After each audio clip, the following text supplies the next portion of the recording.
odor before it starts. That's my secret to better odor control everywhere. Mando's unlike anything you've ever tried before. Get over 30% off at shopmando.com.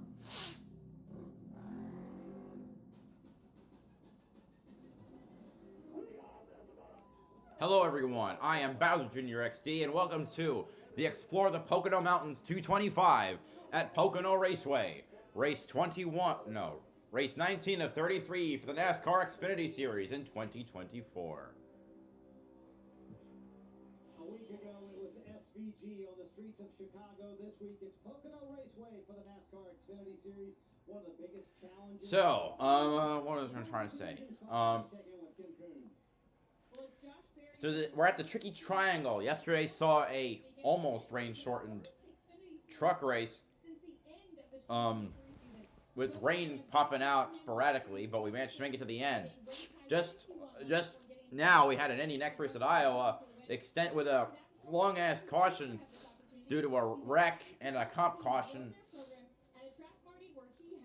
And it wrapped up with Louis Foster getting his 5th win of the year. I feel like we've got winning speed pretty much every time we've been here, and we've done everything but win. But we're back at my favorite NASCAR track, Pocono. We're gonna enjoy 90 laps of great racing. In my mind, it changes so much, and that's one thing I'm going to try to be cognizant of today, DJ. Will we see our 13th different winner of the year for the Xfinity Series?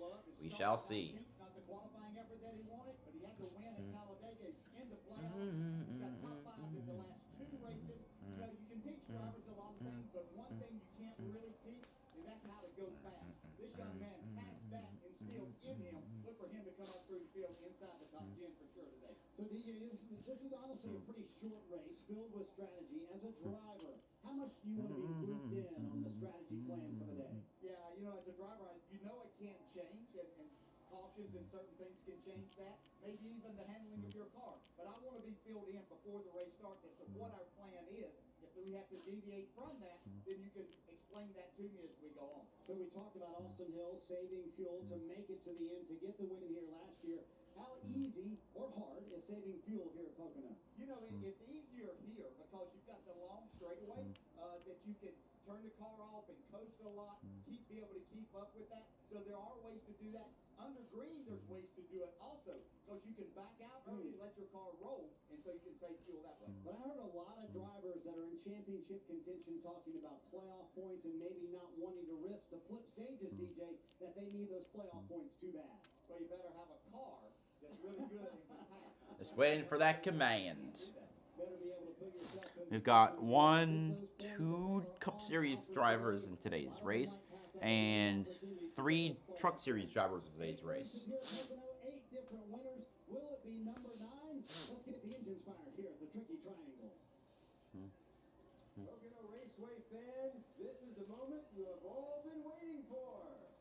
Please welcome senior correspondents from Pocono Television Network, Jim Hamill, Brianna Strunk, and Deanna Fontanez.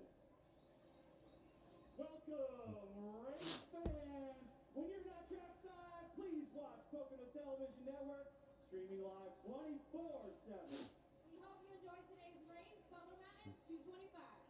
Pocono Mountains, make some noise!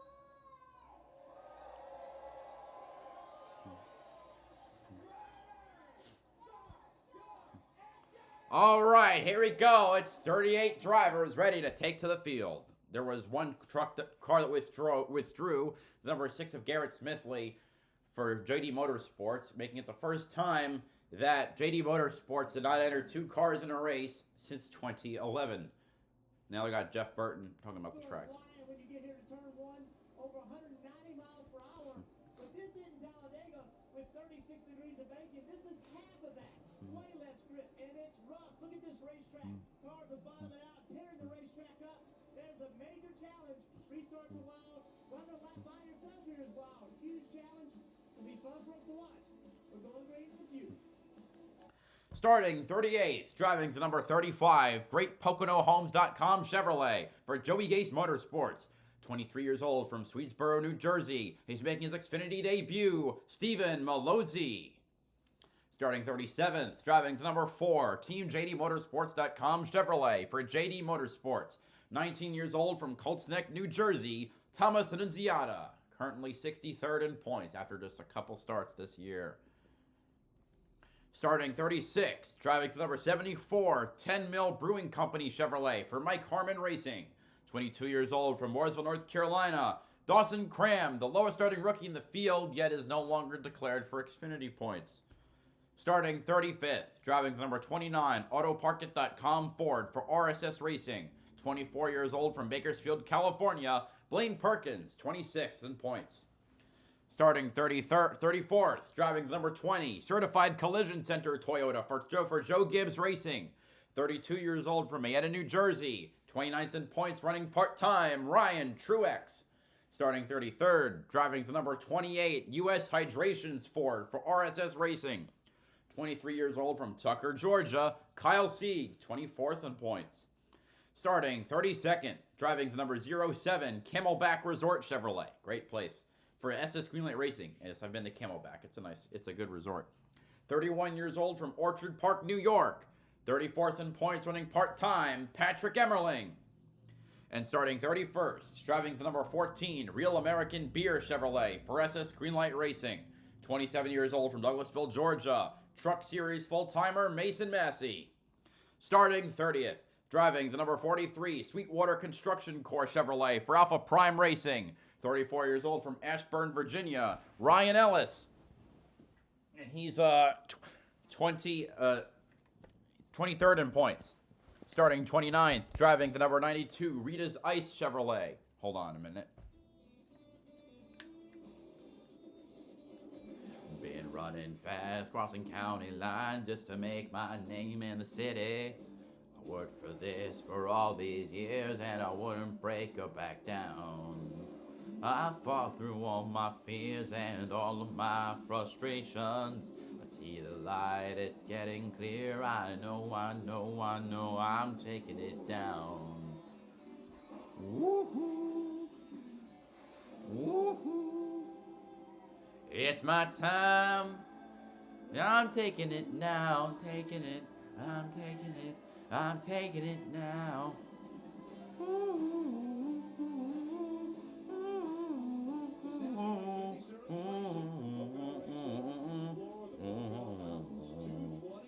All right. Starting 29th, driving to number 92, Rita's Ice Chevrolet for DGM Racing. 29 years old from Menominee Falls, Wisconsin. 32nd in points, running part-time, Josh Bilicki. Starting 28th, driving to number 42, Ranco Industries Chevrolet for Young's Motorsports. 19 years old from Mooresville, North Carolina. The rookie running 21st in points, Leland Honeyman Jr. Second of the four rookies in the field. Starting 27th, driving to number 44, Members First Chevrolet for Alpha Prime Racing. 33 years old from the Woodlands, Texas. 16th in points, Brendan Poole. Starting 26th, driving to number 97, WeatherTech Chevrolet for Colleague Racing. 35 years old from Auckland, New Zealand. He's won 3 times this year and is 11th in points. Second highest of rookies, Shane Van Gisbergen. Starting 25th, driving to number 26, Lehigh Valley Phantoms Toyota for Sam Hunt Racing. 22 years old from Marietta, Georgia, Truck Series full-timer and yesterday's winner, Corey Heim. Starting 24th, driving to number 51, Spartan Waste Fox Sports 98.3 Chevrolet for Jeremy Clements Racing. 39 years old from Spartanburg, South Carolina, Jeremy Clements, 19th in points. And starting 23rd, driving to number 38, Rima Ford for RSS Racing. 32 years old from Grass Valley, California, Matt DiBenedetto, 27th in points.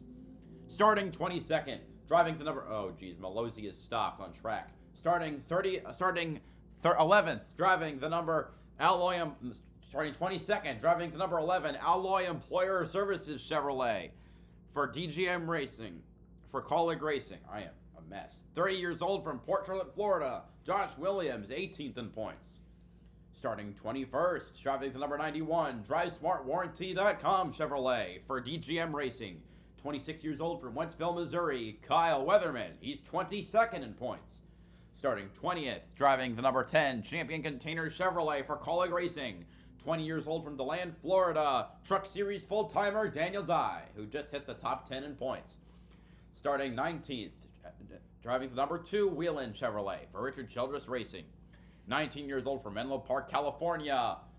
Leader of the rookie standings and 5th in points, Jesse Love. Starting 18th, driving the number 98 Monster Energy Ford for Stuart Haas Racing. 25 years old from Las Vegas, Nevada. 6th in points, Riley Herbst. Starting 17th, driving the number 27 Per Year Tank Line Chevrolet for Jordan Anderson Racing. 31 years old from Halifax, Virginia. 20th in points, Jeb Burton. Starting 16th, driving the number 5 Botticelli ShopRite Chevrolet for Our Motorsports. 25 years old from Ridgefield, Connecticut. Anthony Alfredo, currently 15th in points. And starting 15th in points. Starting 15th, driving the number 48 Spiked Light Cooler Chevrolet for Big Machine Racing. 33 years old from Stamford, Connecticut. Parker Klickerman, 9th in points. Starting 4th, driving the number 15 Viva Tequila Seltzer Ford for AM Racing. 33 years old from Hendersonville, Tennessee. Josh Berry, a full-time Cup driver. Starting 13th, driving the number 31 Funkaway Chevrolet for Jordan Anderson Racing. 21 years old from Rhinelander, Wisconsin. Parker Etzloff, 17th in points. Starting 12th, driving the number 1 RTIC Outdoors Chevrolet for Junior Motorsports. 21 years old from Franklin, Wisconsin. Sam Mayer, 10th in points. And starting 11th, driving the number 21 Global Industrial Chevrolet for Richard Childress Racing. 30 years old from Winston, Georgia. Austin Hill, 4th in points and the defending winner at Pocono. Now for the top 10. Starting 10th, driving the number 16 Celsius Chevrolet for Colleague Racing. 42 years old from Los Gatos, California. 7th in points, AJ Allmendinger, and the oldest driver in the field. The youngest being the 37th place starter, Thomas Annunziata. Starting 9th, driving the number 8 Pilot Flying J Chevrolet for Junior Motorsports. 20 years old from Johnston, Iowa. Sammy Smith, 12th in points, aka the playoff bubble driver. Starting 8th, driving the number 00 Haas Automation Ford for Stuart Haas Racing. 26 years old from Ladera Ranch, California. Cole Custer, the points leader and the 2019 winner at Pocono. Starting 7th, driving the number 39 Psyops Ford for RSS Racing. 37 years old from Tucker, Georgia. Ryan Sieg, 13th in points and fastest in practice. Starting 6th, driving the number 17 HendrickCars.com Chevrolet for Hendrick Motorsports. 26 years old from Charlotte, North Carolina. Full-time Cup driver William Byron. Starting 5th, driving the number 81 Smith General Contracting Toyota for Joe Gibbs Racing. 22 years old from Talking Rock, Georgia. Chandler Smith, who's 3rd in points. Starting 4th, driving the number 19 Operation 300 Toyota for Joe Gibbs Racing. 19 years old from Artesia, New Mexico. Taylor Gray, a full-time truck series driver and the highest of the 9 Xfinity regulars in the field. Starting 3rd, driving the number 7 Carolina Carport Chevrolet for Junior Motorsports. 38 years old from Riverton, Illinois. Justin Allgaier, 2nd in points. Starting outside pole, driving the number 9 Menards Cheez-It Chevrolet for Junior Motorsports. 27 years old from Atlanta, Georgia. Brandon Jones, 14th in points. And on pole, driving the number 18 Friends of Jacqueline Foundation Toyota for Joe Gibbs Racing, with a pole time of 53.81 seconds and an average speed of 167.255 miles per hour. 26 years old from Alpine, California. He's 8th in points and searching for his first win after 10 runner-up finishes, Sheldon Creed. That is your starting lineup for today's Explore the Pocono Mountains 225.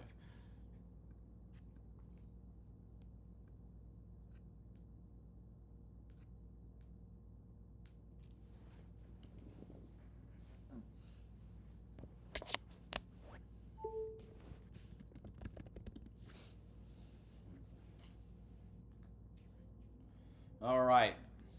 My pick to win is William Byron. He actually told me that he talked to Marcus Ambrose quite a bit. Not as much recently, but months ago, almost every week they were on the phone together. Marcus came here and had so much success. You see 2 Cup wins, 5 Xfinity wins, Supercar titles 2 to 3. Like, they're very parallel in their careers and in their NASCAR footprint. I'll admit, SVG has actually had more success quicker than Ambrose had in the Cup Series, and it's going to be interesting to see where SVG goes from here, committed to the Xfinity full time this season. A little bit of debris in turn 3. They were going to go to the green flag here, but you see that? Is that a hub? That is a hubcap. So basically, the hubcaps are two pieces. There's a flat piece that basically gets bolted on, which keeps the axle in if it's in the rear, or the grease in if it's in the front. Then the cone part goes up with 3 smaller screws. So someone's going to come down pit road, and when they go to hang the tire, it's going to become very challenging. Before the green, let's get a few more updates. Marty, we'll start with you. Rick had a chance to check in with Sam Mayer and his team earlier today, and I asked him how practice went. He said, honestly, we did not handle very well at all. Very free with the handling of the car. So Marty Lindley made a lot of changes to the one car, but Marty Lindley also made the point to me. He said, listen, we have shown the propensity this year to get better as the race goes on. I think that will be the case for us today. Sam Mayer starts 12th, Kim. Chandler Smith is a 2-time winner this season, but those early at Phoenix and Richmond. Since then, it's been an up and down year for the young driver with a mechanical failure last weekend, taking them out of the race early. When I checked in with Jeff Minnery, the crew chief, he said that was such a frustrating situation. 7 top 5 finishes this season for Chandler Smith, but only 1 in the last 11 races. I gotta check which race that was real quick. As they get closer to the playoffs. Now Chandler, he's got past success here too, a truck series win. But when I talked to him after practice, he felt very confident about the speed. We saw that in qualifying. Of those 11 races, his last one his top 5 was a runner-up finish at Nashville. Before that, he was top 5 in the 6 of the first 7 races. The driver of the 15 this week is Josh Berry.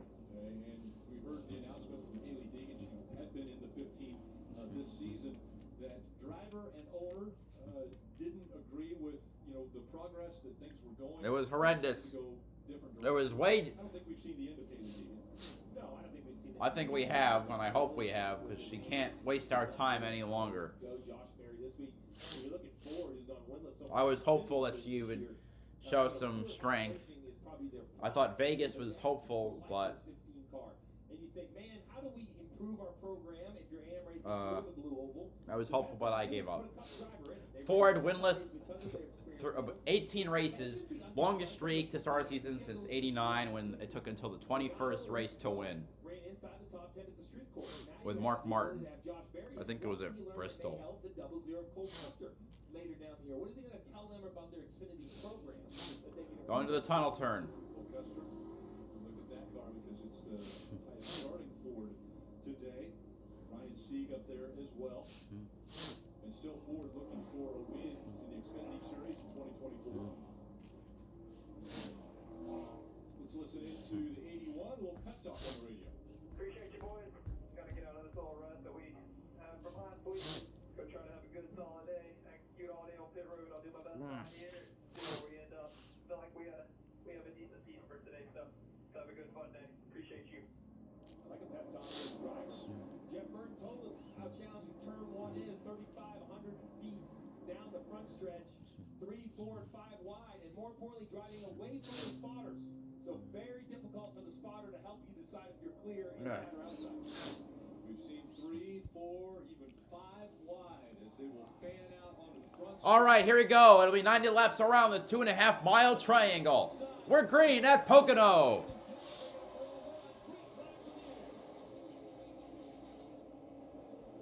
Pretty organized in the back. Only a couple cars popping out of line. Outside lane was really good yesterday. Creed trying to sweep around the outside, but not able to do it. Not able to clear Brandon Jones. They're going to be side by side on the backstretch. Slides up the banking, and now he's under attack from the 7 of Allgaier. 17 of William Byron, who's back there. As the fight for the lead continues, Brandon Jones on the inside. Here they come into turn 2. Sheldon Creed trying to clear in turn 2. Through the tunnel, that is He will clear. Or no, he won't. It looked close. Still side by Got Chandler Smith, I think, right behind him. Chandler Smith up a couple positions from where he started. Brandon Jones holding that inside lane pretty well. Field spreading out as they go down the front stretch. Brandon Jones, I think, led that first lap. No, Sheldon Creed did by 13 thousandths. Brandon Jones still sticking it to the number 18.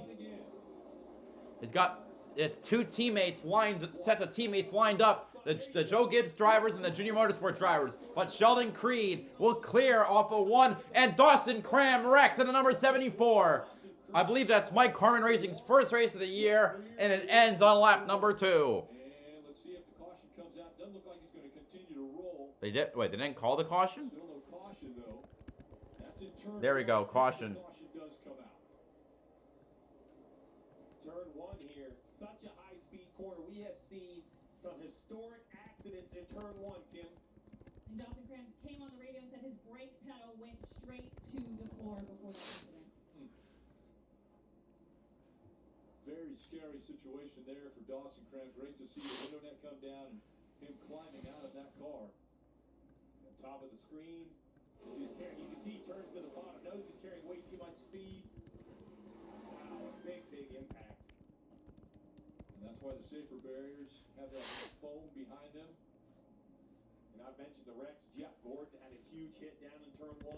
We've seen that super famous picture of Dale Earnhardt climbing out of his upside-down car in turn 1. Some big wrecks. Only 2 laps complete, and it's Dawson Cram who gets into the wall hard in 1.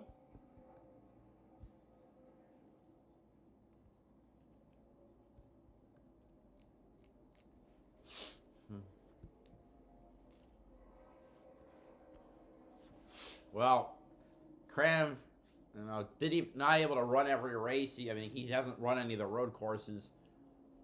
Not driving for JD Motorsports, which I think is having a lot of financial issues this year. And now, wow. They're showing, comparing it. Oh, did we really need to see the Jimmy Johnson wreck?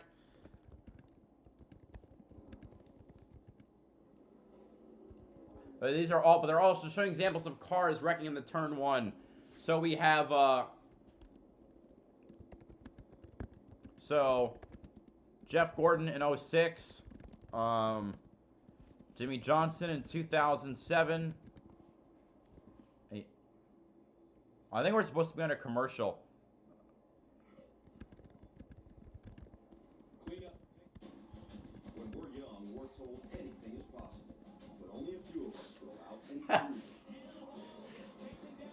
Witness the greatness of Anna Hall on a connection worthy of gold. Xfinity Mobile.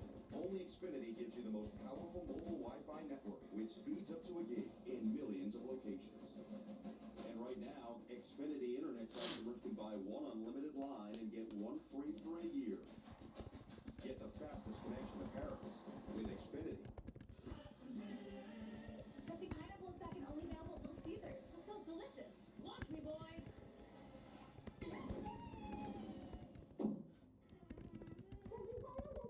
Available only at Little Caesars. Pizza. Yeah, so they showed. Cool leg warmers. Thanks. They're good for the bus ride to work. Um, Part of the official uniform. No tunes today? No. My apartment was So, bombed last no. night. So they showed cars crashing in turn 1. Jeff Gordon in 06, Jimmy Johnson in 2017, It's only progressive and Bubba regular. Wallace Like that in one shirt. 2018, Cars and get the same 20% and protection. Austin Dillon last I think we year. just invented that. This is the best day ever. Well, I still got robbed. It's still a pretty good day.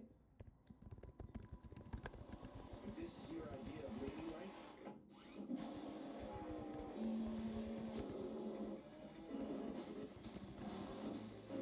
you're gonna fit right in. Join us at Toyota Racing.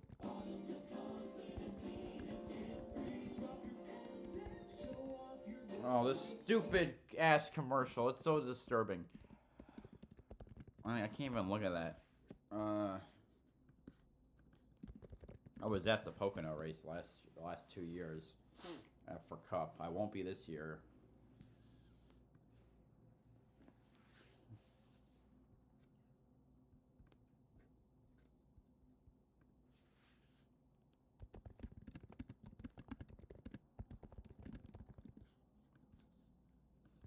Let me double check. They might have had another race that they attempted this year.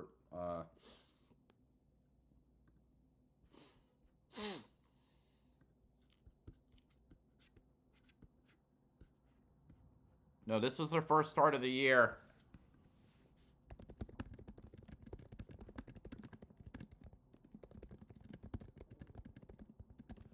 It was a brake failure. Anyway, we're back. There's also in-car cameras and radio broadcasts. Search NASCAR in the App Store. You can download it. Start a free trial today. Beautiful day here in Long Pond, Pennsylvania. And Justin Allgaier right now running in the fourth spot, Marty.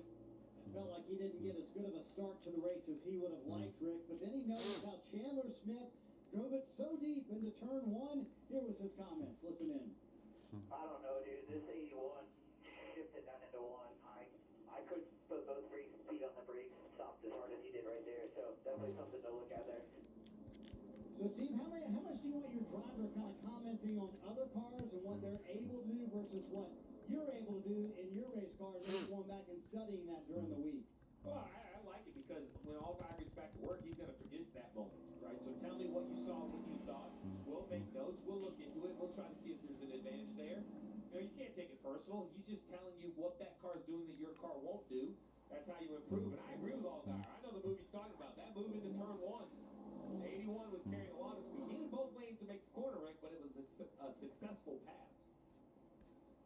So the cleanup continues in turn one, where Dawson Cram got into that corner, and Jeff Burton joining us in the booth now. You were just over there in turn one, and we're talking about the difficulties that drivers have to deal with. Obviously, a brake issue for Dawson Cram. That's the worst thing you can have, is you go into that corner so fast. Man, that thing is flat. And there's some of the sweepers I saw. A sweeper truck I see. The sweeper truck that I saw at Chicago. Coming on head on at you, it's very intimidating, and you know you have to be committed. Like the only way you're going to make lap time around here is to attack that corner, go to the throttle as quick as you can once you get down there. And you know it's one of those places you do not want to have a mechanical failure, or a tire failure, or brake failure, because you just cannot get the car slowed down. When we talked about Chandler Smith, we heard what Justin Allgaier had to say. Let's take a look at it, right? So green flag, they're heading down into turn one. Already carrying quite a bit of speed. Third car in line. Turns left, gets underneath the 7, but then watch how much speed he carries into the corner. He just plowed right in there. The 7 goes back to the gas while the 81's trying to slow down. He just kind of overdrives it, Jeff, and slides up to the middle. Yeah, one thing that's interesting though, see, he doesn't gain that much on the 9 car. Waiting. I've been playing some new older games that were put onto the Nintendo Switch Online service a couple of weeks ago. Trying to play a game called Cobra Triangle. Pretty bad at it, but what Justin's concern is, how do I combat that? What do I do on the next restart to be able to get down in the corner as hard as some of these other guys can? Yeah, Chandler Smith, you saw that move, but that does not mean the car is great. He said it's on the verge of unmanageable, especially if someone's on his outside. So he felt he got lucky clearing into on the initial start because he felt like he was chasing it up the track. Jesse Love on pit road. oh.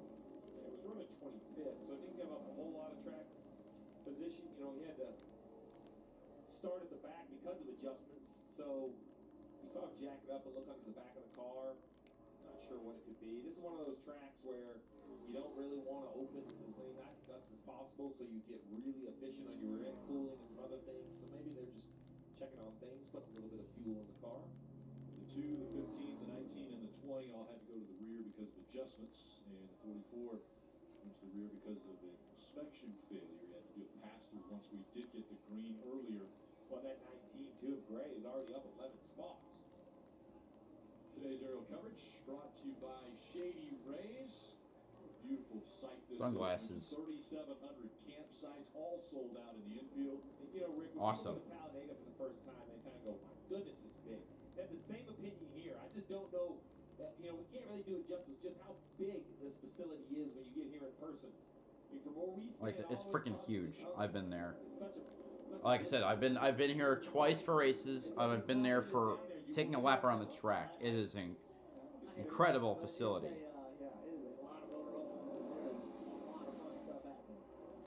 All right.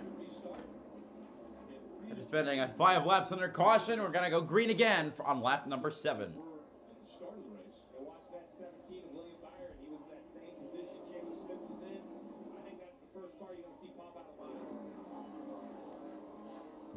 Back in front of the grand. Here we go. We're green at Pocono.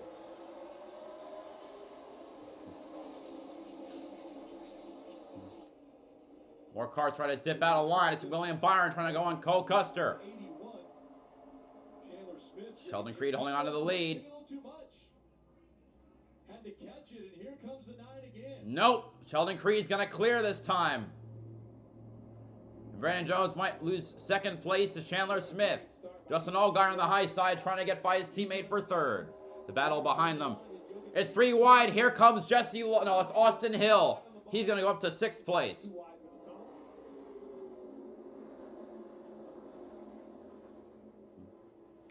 William Byron up to 4th.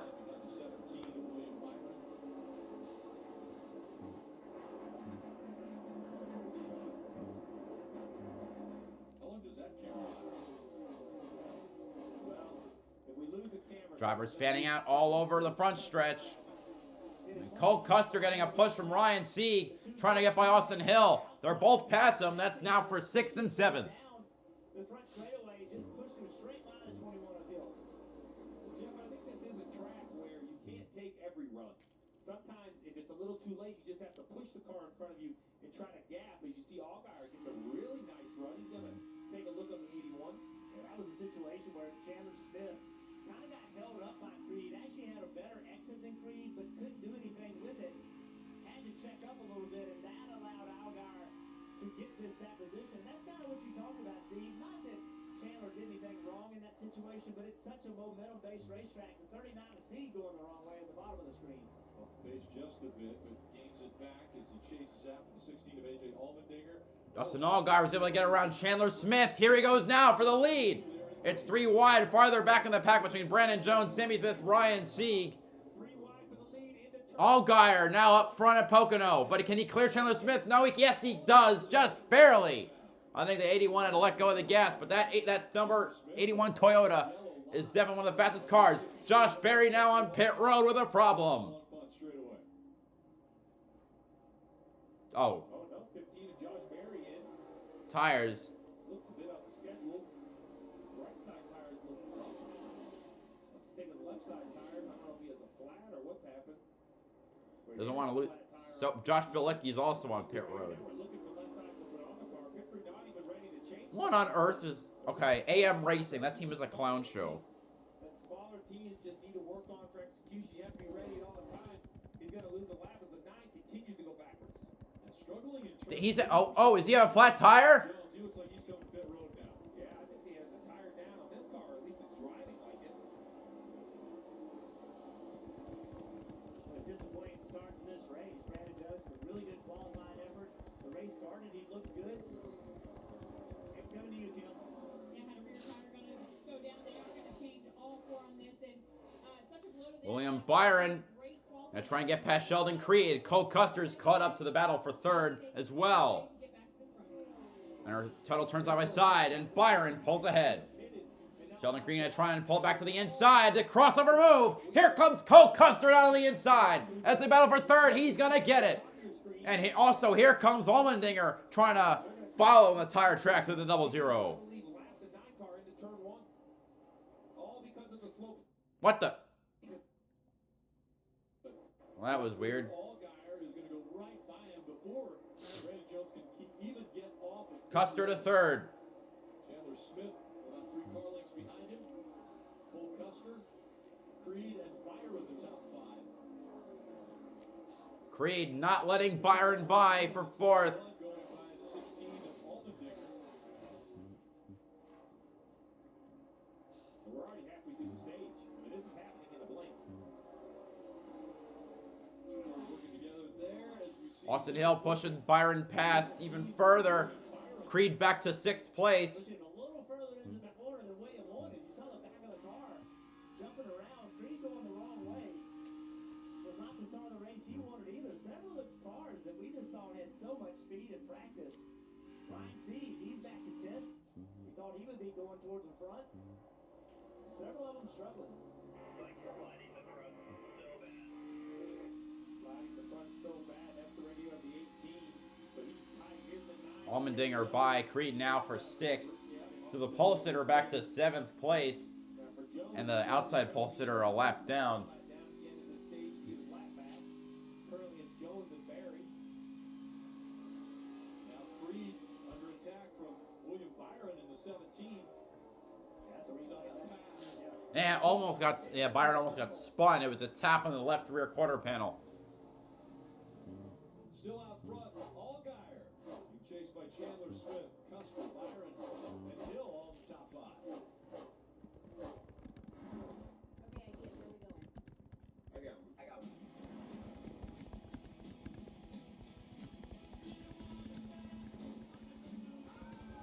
What about a comedy show?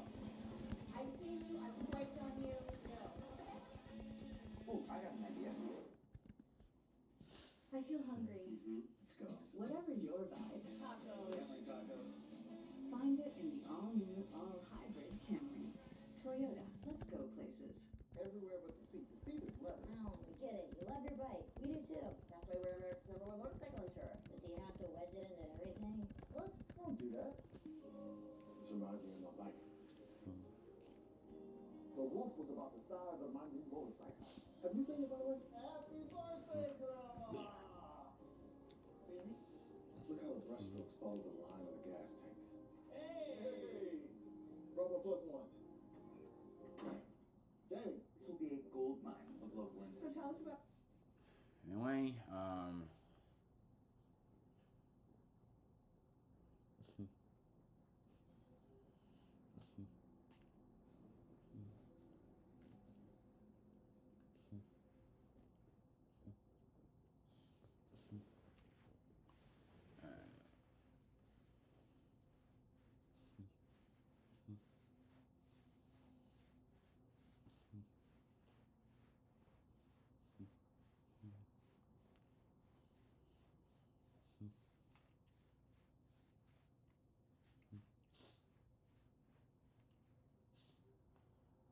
Creed's been able to hold on to his position since he slid back ahead of Riley Herbst and Ryan Sieg. Or wait. Yeah, wait. Where's Sammy Smith? He's back in 10th. Just wasn't visible from the camera angle. 6 to go on the stage. Already 1/6 of the way through. No, we're not. We need to finish this lap.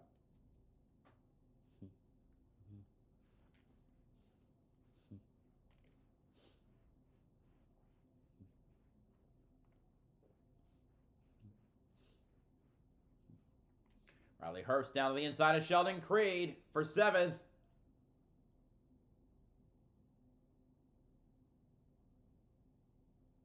He's going to get him.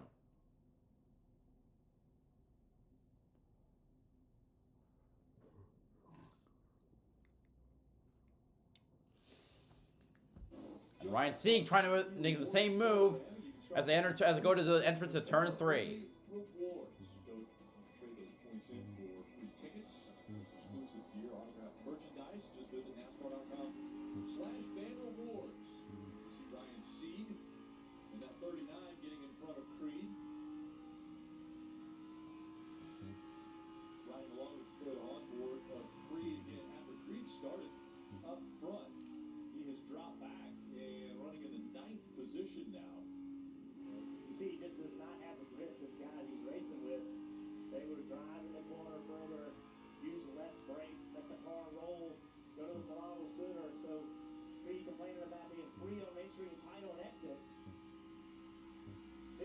Coming for this car. This track, Steve, is going to continue to change. Only 5 laps to go on this stage.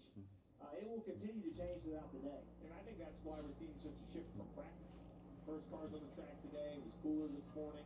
We saw Cup Series practice, a lot of laps. Track is definitely starting to take some rubber. You can see Josh Berry off the race again. Is the car blowing up? He had pitted with a flat tire. Or is that another flat tire? I was on pit road during qualifying. It looked like I had a little bit of a left rear rub, which didn't shock me the way they run these cars very, very low. But it seems like that rub might have gotten worse because this is the second left side flat for the 15. So unfortunate for Josh Berry and the 15 team. Clown show. Cole Custer makes the pass on Chandler Smith for 2nd place. And that double zero has got some pretty good speed. But would it be enough later on to fight the 7?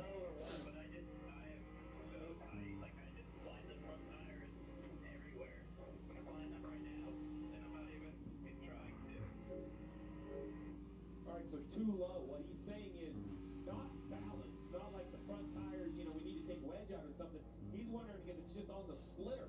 You know, this splitter material is kind of weird. Think of it like a wax paper or a wax plywood. And when it sits on the racetrack, it just smears across the racetrack, and it takes the weight off the front tires, and you slide. That's what he's wondering. Dale Jarrett and I were standing on pit road. Remember, he was on the pole. His car was right behind us, and it was sitting on the racetrack. The splitter was already, the left side of the splitter was touching the racetrack already, sitting on pit road, and his car was obviously the lowest. Others were low as well. His was the lowest. DJ looked at me and said, "How's that going to work?" And right now, it's not working very well. Well, so I don't think you could be able to take the time to raise the front of the car, but if you drop the back, it pivots about the front tire, so it actually raises the splitter. If that makes sense. We'll see what they do. Maybe they think they're far enough off that they'll raise the hood and work on the front. You see right there, look at him just turn the wheel, Jeff, and wait. How about Allgaier? All right. Rick, you and Steve and I were talking this morning. It's already warmer than we thought it would be, Steve, right here in Pocono today. To that point, Justin Allgaier plus 25 on the temperatures, and just a moment ago, plus 30. So they're a little concerned here. Jim Pullman told them a moment ago, we're going to pull some tape off the grill. That should cool us down, get us to where we need. But I guess, Steve, that the temperatures catch people off guard. And when you pull tape, how's that? Can't imagine how hot it is out there, like they're talking about, because it's the middle of summer in Pennsylvania, in the mountains. And I remember, well, first time I was here, it was really hot. Rarely do you have things that are a win-win, but that's a win-win. The concern is engine temperature. So peel a little tape, as we see now, the 8 get to the inside of the 18. It'll take away a little front downforce and, you know, add a little bit of drag, but you have to have the engine cool enough. It's funny how tape is the cheapest. Anyway, we're on the final lap at Pocono for stage 1, with the latter half having been dominated by Justin Allgaier. Here's Sam Mayer getting by Sheldon Creed to enter the top 10 in points. About 13 seconds behind, 13 and a half seconds behind the leader. Battle for that stage point continues. This Creed battle with Sam Harris for the final point that will be paid. So it's going to be a battle trying to hold that one off.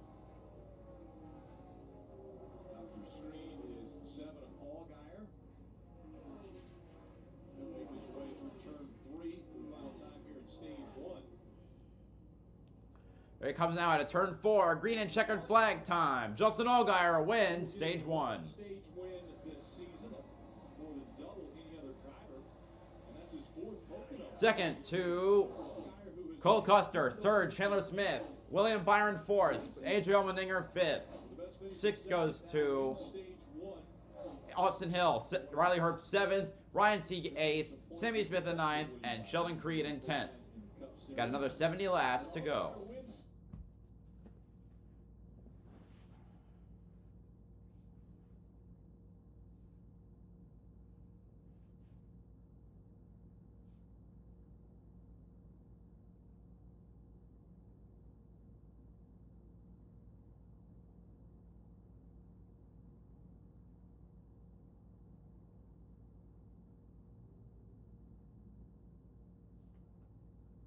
Now we just wait for the commercials to end.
Oh, I thought we were back because they're talking about Goodyear tires.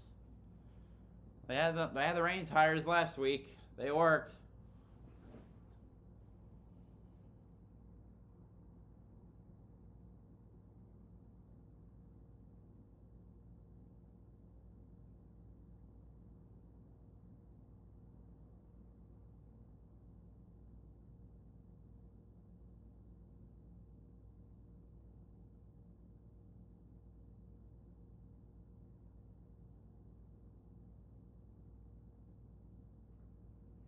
Still going, man.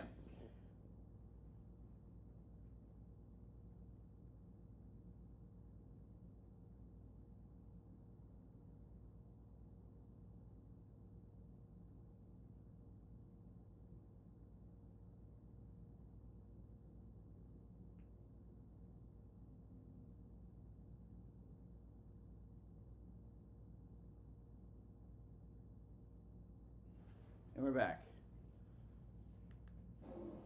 Went stage 1, and we'll see just how busy these crews get.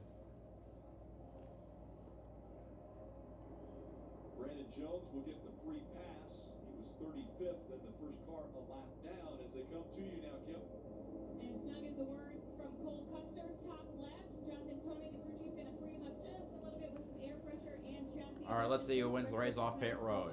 As you see, Chandler Smith, top right, he said, I am losing time off one, waiting on the front end to turn. Also need more lateral, so Marty, they'll look for adjustment there. Another playoff point in the bank for Justin Allgaier. He's really good on the entry and exit of turns 1 and 3. Turn 2 just a little bit too Cole Custer a 14.6, Allgaier a 14.2, Chandler Smith a 15.0, Byron a 14.0. 17 bottom right, he said, I'm at my limit for how much I can be tight in the center of the corner. Track bar and air pressure. Custer, I think, got the lead. Custer, Allgaier, Herbst, Byron, Chandler Smith, Creed, Allmendinger, Austin Hill, Sam Mayer, Sammy Smith, your new top 10. Herbst gained 4 spots on pit road. That was almost three-way. So that was three-way for the lead off pit road. And I'll be right back again. See if we can dial up the driver of the 7. All right, let's listen in, make sure. Sorry, I was trying to get all we could there. Probably too early for that. Oh, you're good. Did I?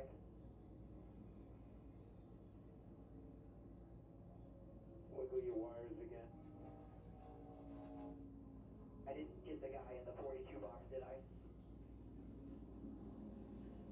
No, he's good. I did for him. I hooked up right as I went by him and hung me left. So then I lifted to not hit him, and I screwed myself right there. Awesome stop, boys. Great stop. So you hear the 7, and those guys, we're going to talk to them, but first let's see what they're diagnosing. The pit stop looked good. He talks about leaving, I think, Jeff, is that what you, sounds like to you, that there's someone in the box in front of him, and maybe he has to go around more? Trying to see. It looked funny, because I thought All right. he dropped like he was going to beat the double zero right here, and then he leaves. Oh, he goes around that tire carrier, and then kind of right there, Ooh. spins the back of the car out a little bit, almost sidestep. That was pretty crazy looking. Almost lost it on pit road, Allgaier did, and if he had it, he might have gotten the lead. Why don't you find out, Steve? Let's see if we talk. Hey, Justin, this Latourian guy's in the booth. Got a copy? Yeah, Steve, go ahead. Well, man, smooth first stage. Looked great. We were listening on your radio. Looked like you had a little bit of issue kind of accelerating out of the box. But other than that, all sails up. How's everything feeling? Back here. Was the most important thing on pit road, and I kind of hooked up at the wrong time and almost clipped the guy in the box in front of me, and obviously tried to not do that. Allgaier to the rear for equipment interference. Really proud of Jim Holman and his 17. I mean, the balance that we have right now is really good. I know that double zero that's right there in front of me. It's got a really good race car too. So we just got to manage the day well, do all the right things. Pace is definitely there, balance is there. So small rain cells in the northwest. Efforts that the team put in, Hendrick in your shop, obviously. Everybody at Chevrolet and everybody at G-Car Sports really proud of the effort we're getting right now. All right, thanks for taking the time, bud. And Steve wisely got off the radio. I don't want to give him the bad news. NASCAR is about to give him some bad news that they had equipment interference on that pit stop, and so he'll have to serve that penalty.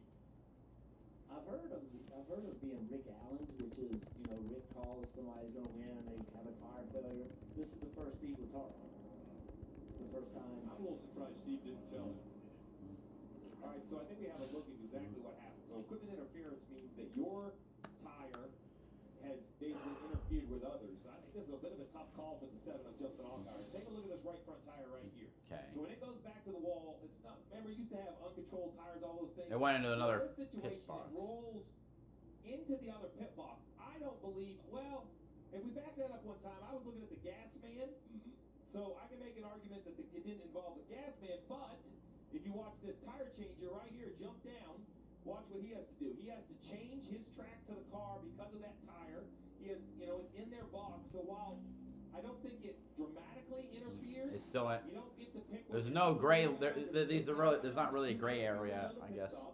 Their tire left the 7th pit box. I thought it was the gas man. It didn't interfere with the gas man. It ended up sitting there, and then the tire changer, who would like to go out straight and make a nice, you know, long left turn to the rear of the car, had to stutter step and go around the 7th tire. So, by intent of the rule, I believe that is the right call from NASCAR. Let's listen into the 7th. Oh my God, bro. I can't believe this. What's happened? Go. I'm just going to be quiet. We'll talk about it after the race and I'll show it to you. So that's the same frustration. And so the point is this. They're frustrated Choosing. right here because they don't believe Custer, Love, Herbst, Byron. Wait, Jesse Love wants to stay out because I think he pit earlier. Love, Custer, Byron, Herbst, Creed, Chandler Smith, Allmendinger, Austin Hill, Mayer, Sammy Smith. it's your responsibility to keep your tires from interfering with other cars. Now let's be clear, if the car in front of them wasn't pitting, then that tire could occupy that space, which is odd, but that's how the rule is written. Instead of these uncontrolled tires, they allow everyone to do their business. They tell you it interferes with other pit blocks. You see the coach looking at it. It's a tough call, and it's going to be an uphill battle. You see the frustration shaking the head for the pit coach. Well, what would be frustrating for me as the pit coach is what if the guy on the pit wall moved back a little bit to make an interference? You know what I'm saying? But they have that whole box, so he can use any part of that box. I understand, but it's look. I agree with Steve. You know, you have to be consistent with the calls, and it's a tight call. It's a ball to strike kind of thing. There's no doubt that the tire is in there. So you know, Steve's right. It's just I can understand the frustration of the pit crew, but there's no question the tire's in there, and it is interfering with the tire change. So here's the thing. A man has his hand on it. So if we roll it forward, what I would be coaching is, look, get it. Like, paddle it back to us. He's kind of just holding it. Now, I know he's losing his balance, but that tire changer, without a doubt, he wants to come out and around his car, and he's forced to kind of go straight up. It definitely interfered with the path of that tire changer in that tire changer's pit box. By rule, that is a penalty. Now, you don't have to like it, but it's still a penalty. So in all of this chaos of that pit road stuff, Jesse Love stayed out.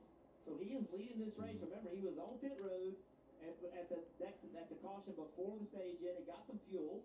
So he last pitted on lap 5, and he is going to be leading this race. Getting ready for the restart. This extended aerial coverage of the Explorer of the Pocono Mountains 225 brought to you by Shady Rays. So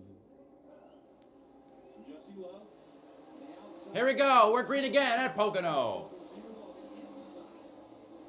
Custer staying strong on the inside. He's got the better tires and probably the better car. Chandler Smith again looking to the inside to try and clear the same way he did at Allgaier in lap 1. Up front, it's still a 2 in the 0-0. Holden Tout. Byron powers to 3rd place. Jesse Love's holding on to the lead, but it's going to be side by side as they go toward turn 2. The 17 is gaining hard. He makes the move, dive into the inside, but Custer throws the block. He'll have to go back up. It's allowing Chandler Smith and Herbst to get back to him. Custer was going to hold on the inside, but Love is not, but he's not clear of Love. Jesse Love powering back.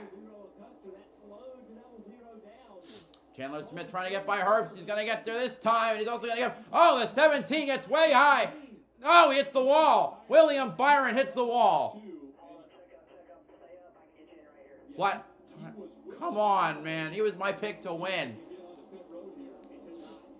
He could not get slowed up enough. He would have had to stop in front of everybody. That was a wise decision to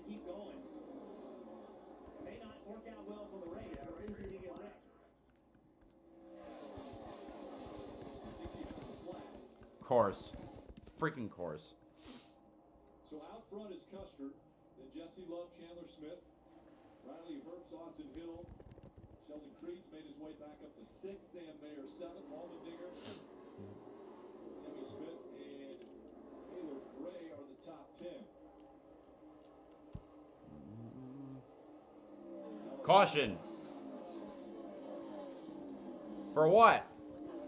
That could be debris and maybe a tire carcass or something off of the 17. Yeah, that's And He actually, had a tire issue. and actually, a break for the 17, right? The fact that it did come off, now he can get to pit road, assuming no damage to the car, can stay in the rear lap.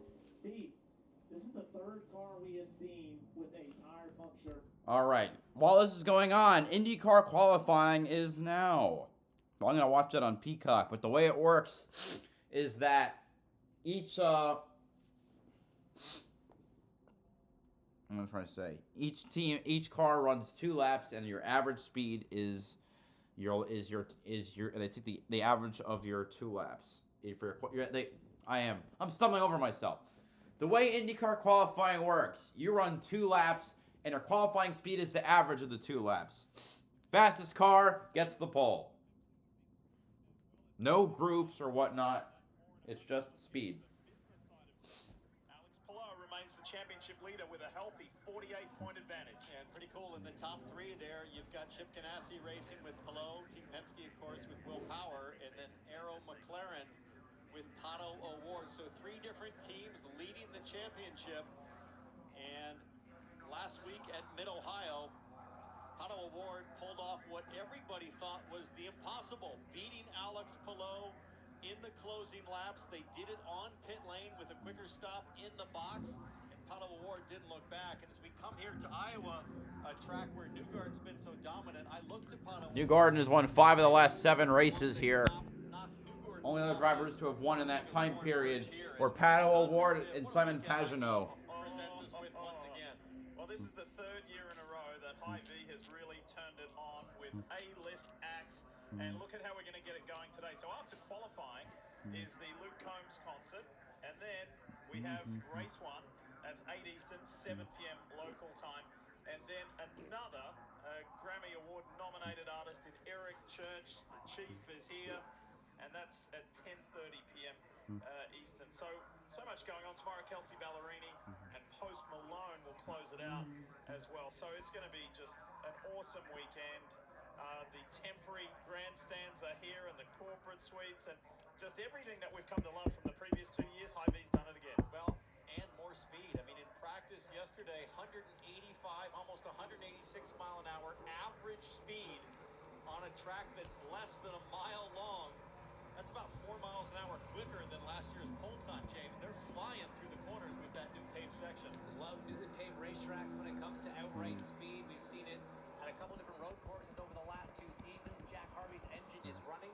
He's got 60 seconds to get out onto the racetrack, and this is such a tough one in qualifying, guys. It's such a short lap. By the time you go and do your warm-up lap, you see the shot clock there counting down off to the front left of Jack Harvey's car. You have so little time to get up to speed. These drivers haven't been in the cars today. Last time on track was yesterday afternoon, but you've got to get out there and immediately push as hard as you will all race long, all weekend long. And tip for this guy, Jack Harvey, he's coming off a Mid-Ohio weekend where he was struggling big time with neck and shoulder pain, just trying to get comfortable in the race car, and now he's got to go out and qualify with higher lateral G-force than he's seen all season here at Iowa. Only saving grace being from someone with neck pain is you can use the headrest on an oval. You can just kind of relax, let your head. You don't have to hold it up like you do at Mid-Ohio, but it's still the force on it. It's still the G's that are going through that part of your body. And you know as well as I do, James, that there's no relaxing at 185 miles an hour. It's tense. You try to think like let your head fall over, but the truth is you're always kind of clenched, especially in qualifying. It's that gnarly right now. All right, here goes the 31-year-old Englishman, Jack Harvey for Dale Coyne Racing. Wonder why the hybrid isn't charged. He's not using it to deploy because it wasn't charged when he came to start that first lap. I'm not sure if that's an issue with our telemetry or maybe an issue on the number 18, but clean lap so far from Jack. Start of lap 2, so his first race qualifying is done. This counts for race 2. 178.5 for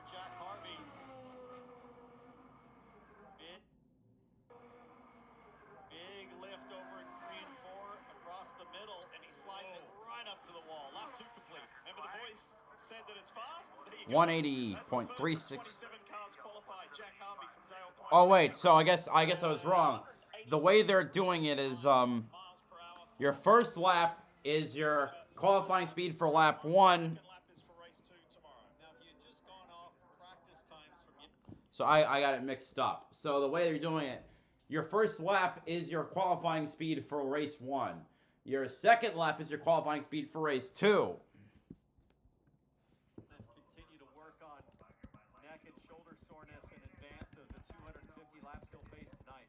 And you heard Hinch address it earlier, just saying, hey, we don't see any activity there on the graphic for the hybrid. Let's not forget to state the obvious. This is the first oval race for the new V6 hybrid era of IndyCar racing after the debut in Ohio last weekend. Well, on the lead lap. By the way, been pretty good. 27 cars running at the end. Yes, there's a little hiccup to begin with, but 27 cars finished. Hybrid doing it. Look, I think for IndyCar too. Yeah, Byron does get his free pass. William Byron certainly did not want this to happen and started the back. But yeah, hey, you're a cup driver. You know, it's You're not racing for points. It's fun. Like to go in the back. we're already a third of the way through the race.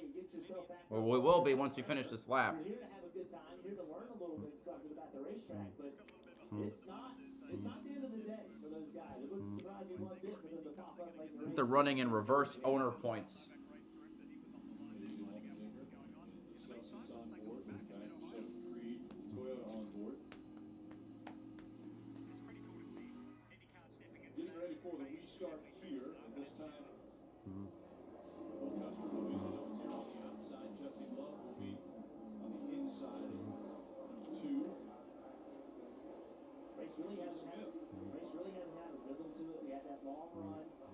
Everybody came in, made adjustments to their cars, Steve. We don't know who made the best adjustments or not. All right, let's try and do this again. Start the second third of the race. So that puts Chandler Smith on the front. Pace car is going to pull off. I like that move for a driver on over tires. We'll see how Jesse Love does. Again, he's in row 2. Will Custer in row Here we go. We're green at Pocono again. Custer on the outside and Chandler Smith on the inside with Austin Hill pushing the number 81. Can he push him past? Cars pulling to the inside. Allmendinger trying to get the move, not able to do it successfully. Chandler Smith trying to clear in turn 1, but not able to. Cole Custer trying to roar back on the high side.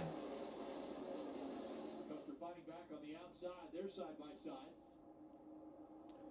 Custer's going to take the lead. Couple cars jostling for position. Austin Hill trying to go back-to-back at Pocono with teammate Jesse Love behind. Cole Custer goes down the block and keeps his lead position. And Love is falling back to 4th.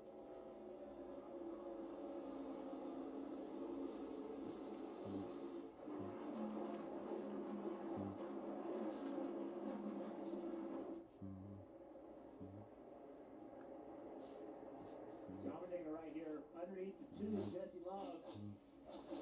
But behind Jesse Love is a pusher trying to get him back by Allmendinger. Let's see if this works out for AJ.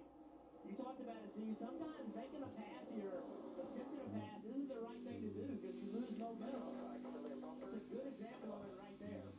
And now Allmendinger needs to slide in here. Nope, can't do it. It's the one of Mayer. Yeah, so Dinger has lost quite at least 2 to 3 spots just on that straightaway. Josh Bilicki is off track now, the number 92 and 37th. Dinger got a strong run. He's going to repass the cars that passed him before as they go to turn 3. What a run. And he's got this Corey Heim behind him. This is a very unique racetrack. If you ever lose momentum on corner exit, the straights are so long, you will pay the price. They'll come flying from behind you. Allgaier's worked up to 19th.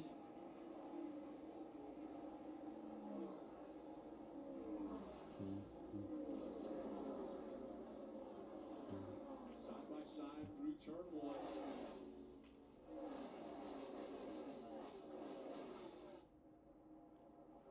This is the problem. What is that, 9 or 10 cars all lined up? So you jump out of line. Catherine Legg making her qualifying run right now. Like Jeff was saying, it all stays very organized. Top four separated by 1.8 seconds. Custer, Bill, and Riley Hurst. Because Allmendinger trying to jump on the outside of Jesse Love. He's going to go to the, now to the inside of Jesse Love to try and get the pass to get into the top 5. Behind him, it's Corey Heim on Ryan Sieg. Even if it doesn't work out down this front stretch, he's not going to pay a penalty for it. Dinger side by side, clears, entering turn 1. Corey Heim also going to 7th place. Ooh, it's true, and here comes Sheldon Creed by both the 26 and trying to get by the 39. Oh, no, Mayor's going to come to his aid. Hand out the window, thanks for the push. See, Mayor went to the bottom. 18 falls behind the 39. It was just Corey Heim running well, but he had a bad turn 1, and it cost him 2 spots. Lucy is. Sammy Smith in the 8 taking the air off the spoiler.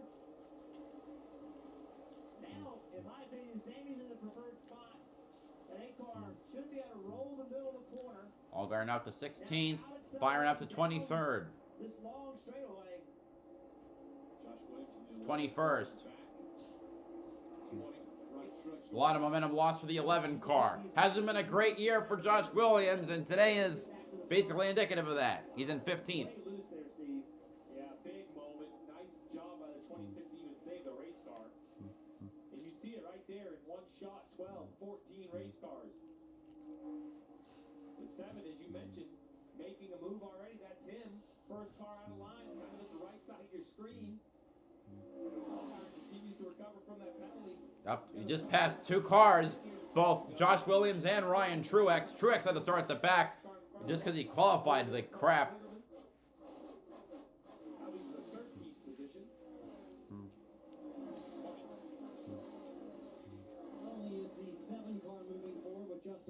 Ryan Sieg by Jesse Love.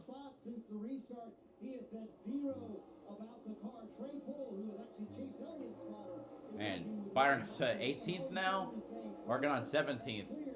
But both the 7 and the 17 are roaring back fiercely.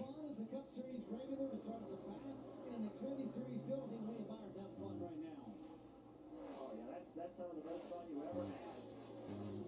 It's just a different level of focus and relaxation. Like when you go drive an Xfinity car, this is top-notch racing. It's super intense, but it's a step down from Cup. And you walk in there and there's just no pressure. And it's an advantage as a driver not having that pressure. If William Byron wrecks his car today, nobody's going to say a word about it. But if you're a young Xfinity driver, you're trying to make your way and you wreck it, you get criticized, you get blamed, hey, you can't be doing that. It's just a completely different mindset. Byron's on the top of the list here as we see the drivers that are on the move. Brought to you by Ashley Furniture. 17 spots for Byron. 14. Sammy Smith getting a good run on Jesse Love and Corey Heim. This will be another twofer that we've seen today. Here, Corey Heim trying to hold him off. You got to get by Jesse Love, but Corey Heim is going to keep ahead of both of them.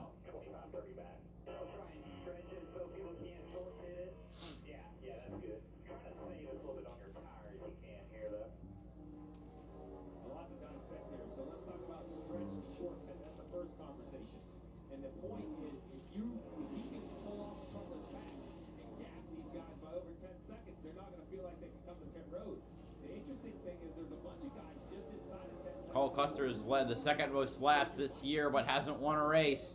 Coming to 3 to go right here. We'll see if anybody pits. I believe the 2 of Jesse Love's going to have to pit. Because he stayed out before. They're going to go pit now. So is another car. They're going to stop before the end of the stage. Oh, Sam Mayer.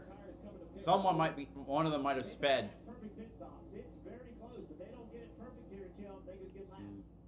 That's right, Justin. You see the 2 of Jesse Love. He said, I'm too tight center to exit. This is going to be the first set of fresh Goodyear tires we're seeing on this machine today. You see the check. Where are they now? Allgaier 11th, Byron 14th. Marty Lindley and I talked about this exact scenario this morning, Kim, and they were close to that cut line from being able to pit here, but they were outside getting any stage points, so he brought him down pit road. Still 2 free for Sam Mayer. Let's see when he blends out and if he stays ahead of Cole Custer. So I like the call because they'll get track position, assuming you stay. All right, let's see. 45 seconds behind. 38. He's probably gonna get out ahead. They'll get out ahead, but is the 00 going to run him down? But remember, they still got to run these next 2 laps to stay in front of the 00. We'll see if Custer can make 2 to go now, so the pit lane is closed. The 2 is the closer car to the 00 than the 1. There's the 00. Yeah, I think both of those cars going to be all right. Pressure tires helps them out a little. Yeah, pressure tires. That's only 2 laps. Yeah, that puts a ton of pressure on the pit crews. They couldn't make a mistake. None of them made a big enough mistake to get themselves in trouble. Neither driver made a mistake getting on pit road. You have to be perfect in those situations. And now you're the 00. We're hearing that radio about either trying to gap those guys or save a little. What he's thinking about doing is we can save a little gas and save a little tire. I don't think he's going to pit at the end of the stage. I think he's going to run into the next stage and then only pit one more time to finish the race. Kim. And Steve, an interesting note on that strategy is after Final lap of stage 2. Jesse Love stay on old tires. Jonathan Toney, the crew chief for Cole Custer, made note of that, told his driver Jesse was able to manage those older tires. Let's keep that in the back of our notebooks. And so on top of that, Cole being told to manage those tires to the end of this run, I wouldn't be surprised if they make it a one-stop race for the rest of these 51 laps in the Xfinity Series. Think about that too, Rick. You started basically last. It's a 32-lap fuel stint, from what I know, from what I was told. 36 laps is how much you can make it on fuel. Watch what else it's doing. Cole Custer is out front by 4 seconds now, so if he's maintaining that gap, it's impressive. Chandler Smith is second. Coming now to the start-finish line, I think. Here he comes. Cole Custer going to win stage number 2 at Pocono. The 3rd stage win this year. 2nd goes to Chandler Smith. Austin Hill 3rd. Riley Herbst 4th. 5th goes to Ryan C. 16th to AJ Allmendinger. 7th to Sheldon Creed. 8th to Sammy Smith. 9th to Corey Heim. And 10th to Justin Allgaier. Creed.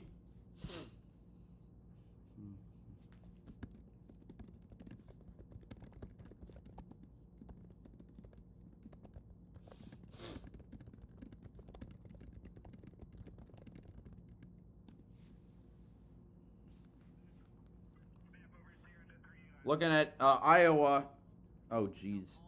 Really bad laps for Ed Carpenter. So he's probably gonna start last. Dave Malukas currently leads.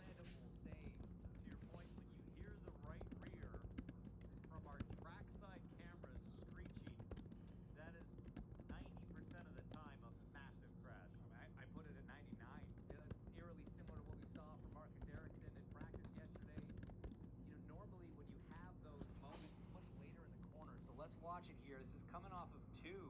Gets very high. Talks about the understeer. And then entering 3, this is where it starts to go sideways. And usually it's right when the left front hits that new paved section.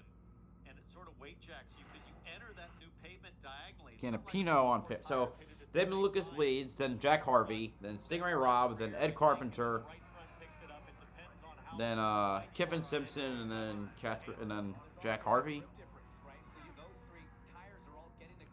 No, Captain Legg, then Kiffin Simpson. Excuse me. All right. Canapino, first lap.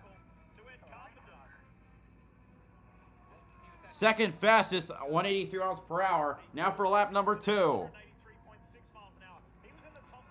Lap 2's pole speed is 185.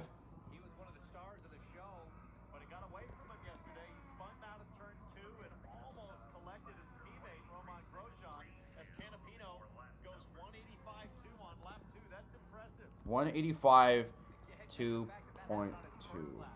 17.3768 miles per hour. Now, right now the pole for lap race 2 is 17.3410 seconds. So he was 300ths off.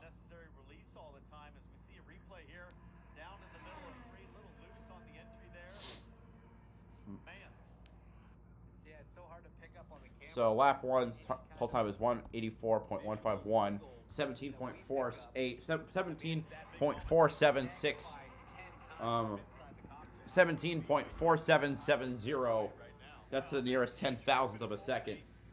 Is about to experience that in qualifying mode. Remember last time they were on track, this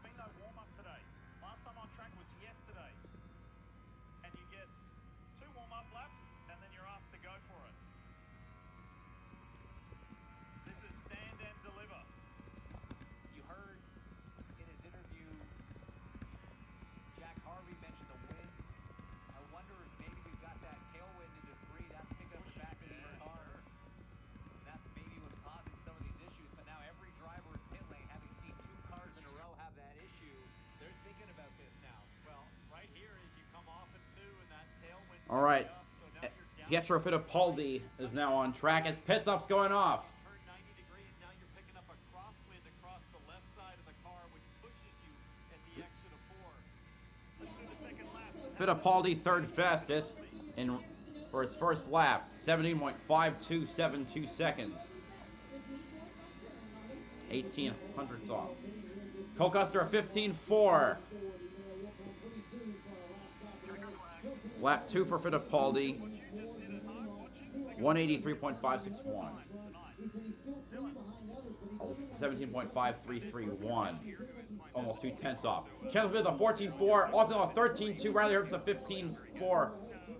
Hill, Chandler Smith, Creed, Custer, Herbst, Allmendinger, Sieg, Heim, Allgaier, and then Taylor Gray. Custer lost 3 spots on pit road.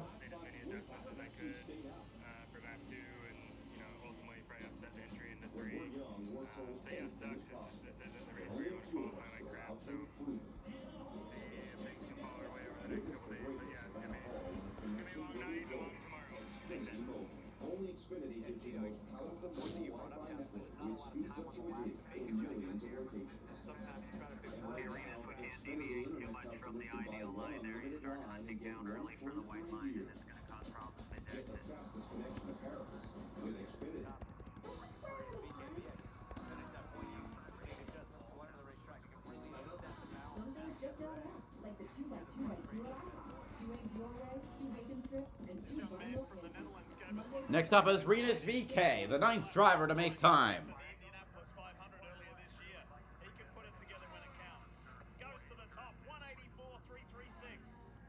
New 184.336 for lap number 1. That's a 117.4594. 74.5. Lap number 2. Pulse as speed is 184.136.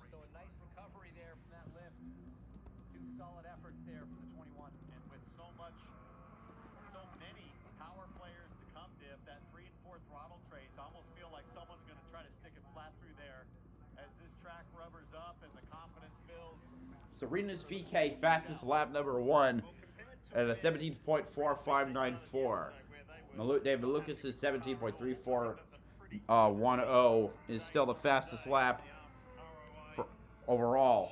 Is lap 2. Next up, Linus Lundqvist in the number 8 for Ganassi.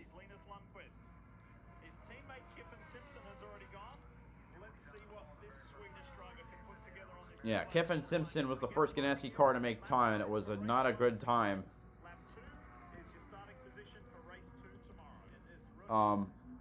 He was about a second off. Lundqvist lap number 1. Oh no, so now he's making his first lap. Excuse me.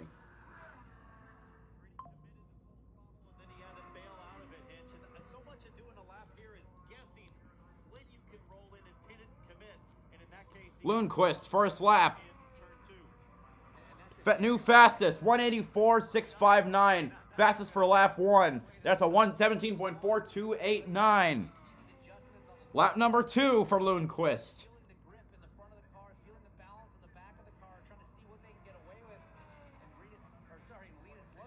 Third fastest at a 184.665.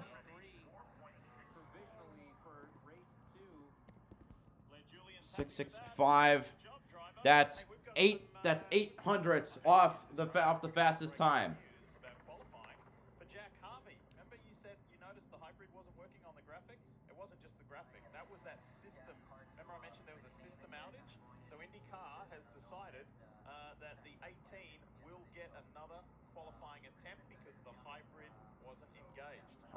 Okay. Probably means there was a network issue because IndyCar can control the authorization of the hybrid system remotely. So for a guy that was probably happy to just get 2 laps in and go back and take care of his neck, I don't know how excited he is to have to go push it again. That was the expression on his face then. You're kidding, right? I was looking forward to going back to the hauler. As we climb aboard the One Pure Honda with Graham Rahal. Here we go. In terms of strategy. Graham Rahal going for his quality run. Choose roll now. Byron, Mayer, Alfredo, Love, Hill, Chandler Smith, Creed, Custer, Herbst, Allmendinger. New fastest lap for lap 1, Graham Rahal, 17.4146. Rahal finishing lap number 2. Can he get a faster one? 185.69, a new fastest lap. 17.3321.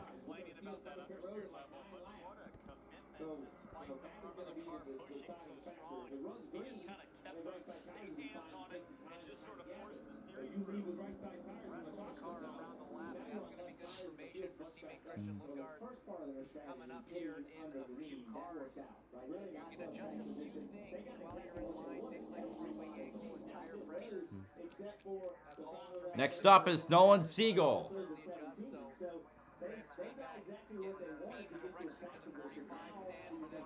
Trying to pay attention to both. I love watching ovals for IndyCar.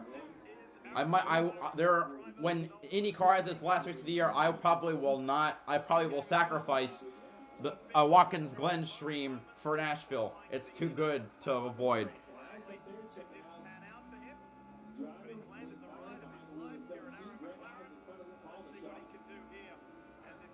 All right, we're gonna start the second half of the race with the next when we go green. Siegel first lap. 183.749. So he's about a 10th off lap 1. Lap number 2.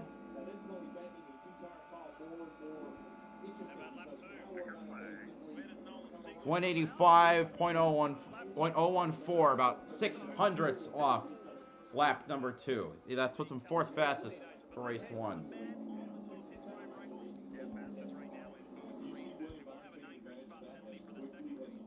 Oh, wait, we're running another lap under pace car? Okay. Wait, we got cars pitting. I guess that's weird. Thanks so for sharing. No, look, I felt good. At the test here, we came back and the number 15's been good again. I don't think yesterday quite showed all the pace that we had. My penalty this race or next? Race 2, I think, right? I don't know. But, yeah, I mean... Marcus Armstrong now making his run. We're going to take that hit when it comes. But I think it could be a great show tonight. I mean, I think that... Look at the Indy Lights race or Indy Next. I think that second lane can come in, contrary to what a lot of people have to say. You know, we're going to have to use it. I mean, we'll see where we end up here. It's going to be very competitive. A lot of unders here. I mean, Tom is grinding that right front tire. By less than I think there's a couple more tenths in it, so I wouldn't be surprised to see somebody do a 0 or a 1. Marcus Armstrong to the top, a 185.337. For race 1, a 17.3651, the fastest first round lap. Lap 2. Oh, he screwed up, a 173.682. It's a big moment on lap 2.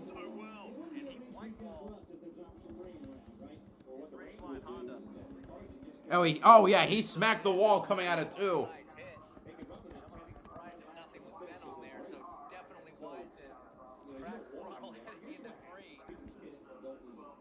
Better make sure that the suspension's not damaged. Next up is Roman Grosjean. By the way, just answering Graham Rahal's question for him about the 9 grid spot penalty. This was tomorrow's race. So that was up. All right, this time we're finally gonna go green. Penalties this year. 0 on the Chevy. Here we go. We're green again at Pocono.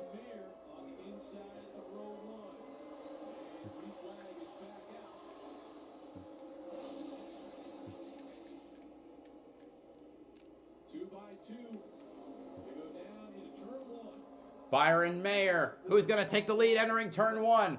Outside lane has been so good so far, but Mayer's poking a little bit. He wiggles. Here comes Willie B. Oh, we got a wreck. Parker Retzloff, Leland Honeyman Jr., but Ryan Ellis is the one who gets the most damage.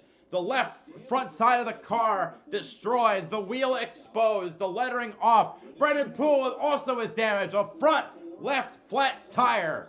So Alpha Prime imploding on the restart. He had some issues with this.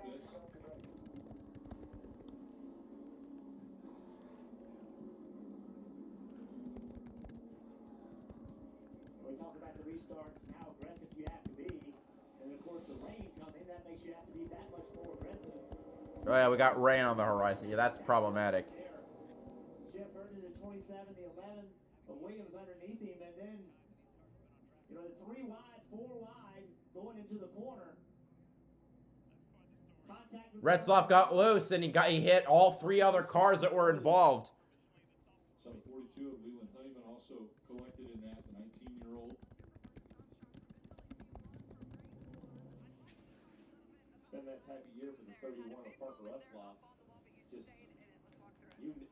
Yeah, I had a lot more understeer than I was expecting. Even the first lap felt really average. I had to get out the throttle a bunch of times, and then on that second lap I made some adjustments, and I still had a load of understeer. So that was my fault for keeping my foot in it. You could probably beat the rain. I don't wait out the rain. The lap time was so much quicker than I was expecting, considering the lap was pretty messy. So damn it, we didn't quite nail it.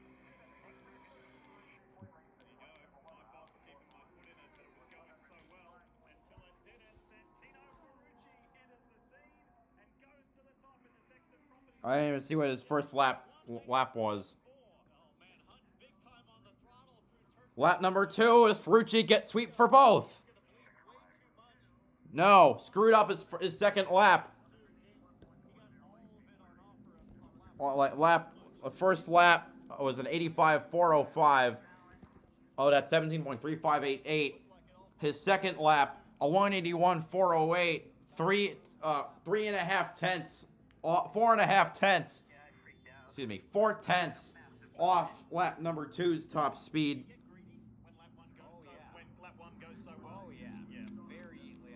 So Ferrucci leads for race 1.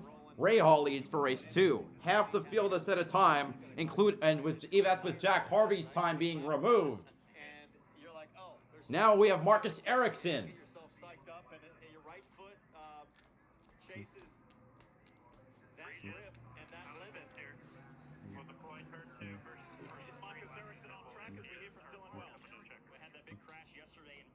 They had to change the gearbox, bell housing, a new hybrid unit, and they basically just replayed all of the right sides. So this is Ericsson's first lap. Only got 3 laps of practice yesterday, so he's just gonna have to send it here. We'll get a replay. Ericsson basically kind of flying blind. Couple cars pitting. Brandon Jones, we saw Sammy Smith, Anthony Alfredo, Justin Allgaier. The exact same spot on his warm-up lap. Coming to the green, he had a moment. This is his first flyer. It's going to be P3 right now. Big. Ooh, 185.271 for lap 1. That's third right now. But Ericsson had to save his car coming off down the backstretch. Lap number 2 for Ericsson. 181.029, another whiffer.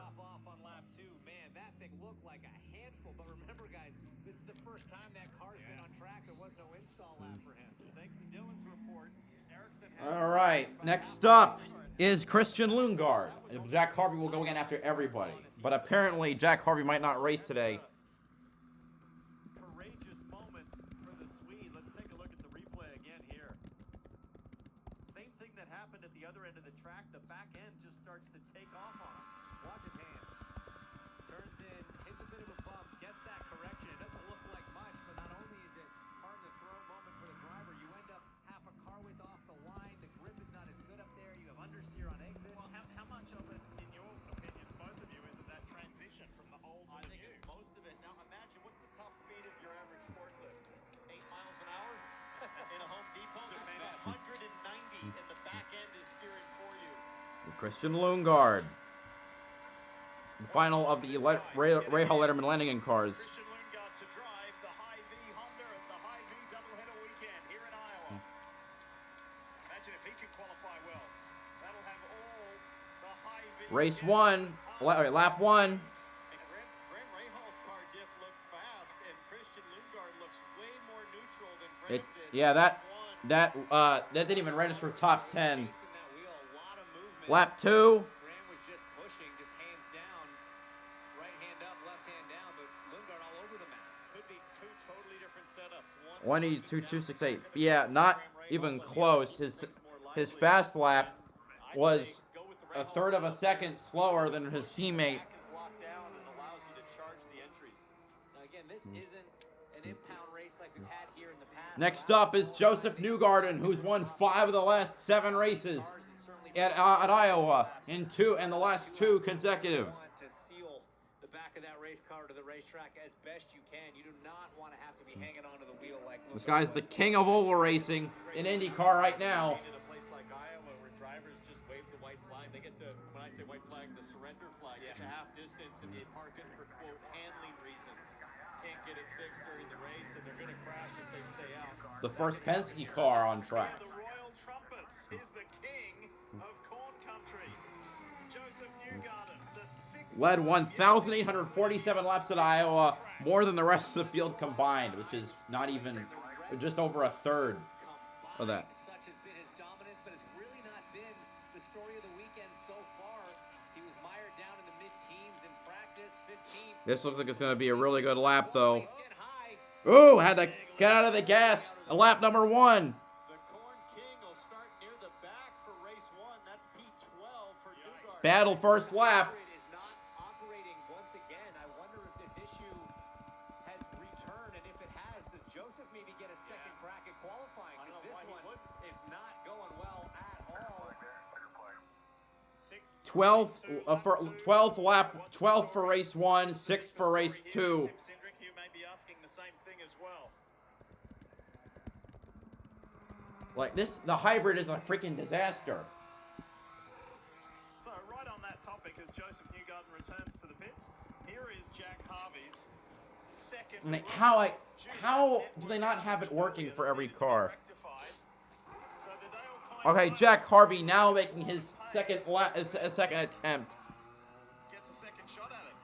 Has to work twice as hard as any other driver in qualifying today. I mean,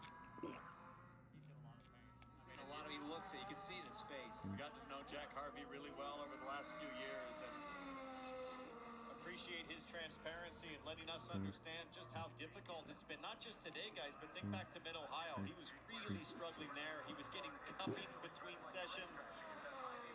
Cupping? He's just fighting to survive. Meanwhile, back at Pocono, I think they're about to go green again. Yep, they're about to go green again.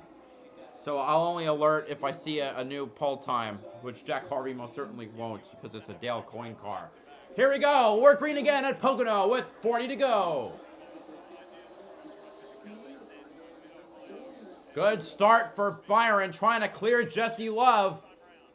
Not able to just yet, though. Love power back on the inside. Chandler Smith trying to pull it again. Other cars trying to pull even deeper. Almost 4 wide in the turn. And Jesse Love takes the lead. Allmendinger spins. He's on the apron. Oh, man. Everyone avoids him, and we stay green.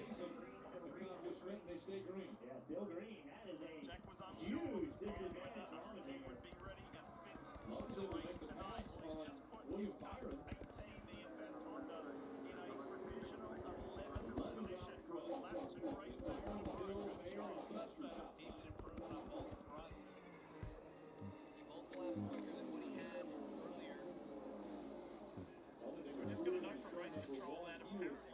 He went way low. I think he slid up into Ryan Sieg, and he's got loose. And man, I want to see the in car.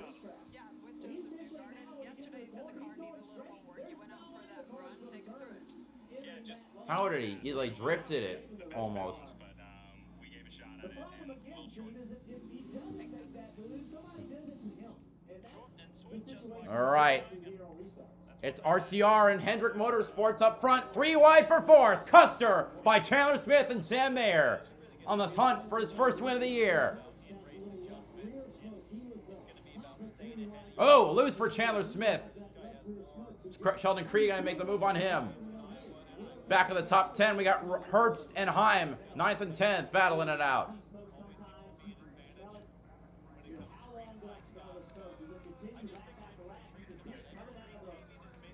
Austin Hill trying to make moves on Byron.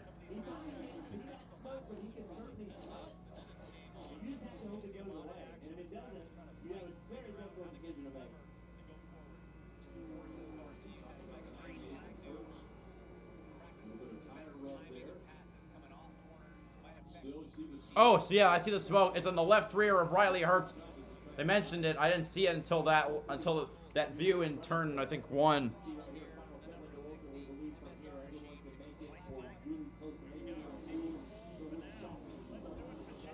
Final pit window now open, assuming this race runs the full distance. I don't see why they wouldn't. The rain appears to be really brief on that radar.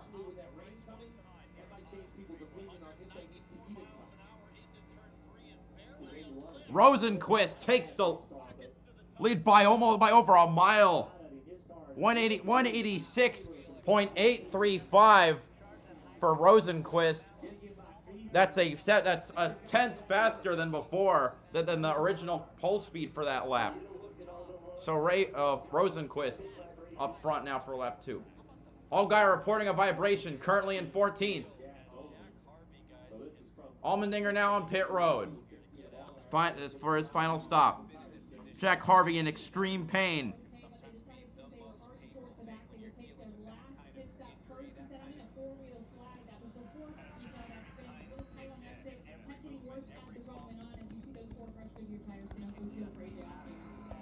Scott McLaughlin getting out on track now. Oh, flat tire for Retzlaff, I think. Oh yeah, no, damage to the front right of Retzlaff.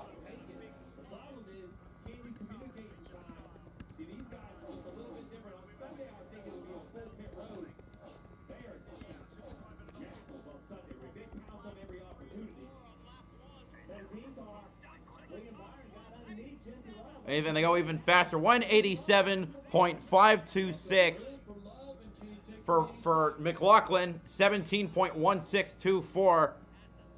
William Byron on the high side is going for the lead. Side by side with Jesse Love. Austin Hill's right behind.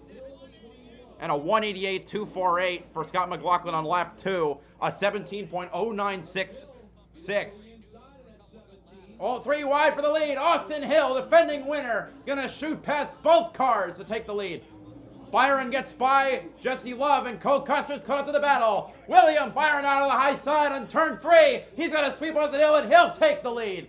Great racing here at Pocono. Oh my God, I don't know where to look. IndyCar qualifying one way, and great racing at Pocono the other way.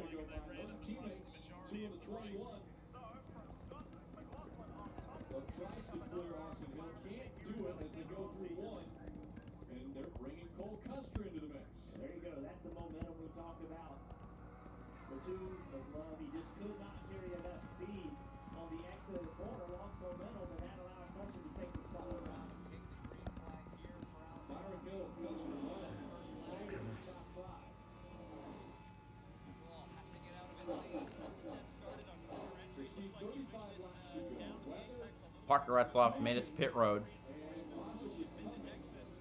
Oh, that was a little high for Byron in turn 3.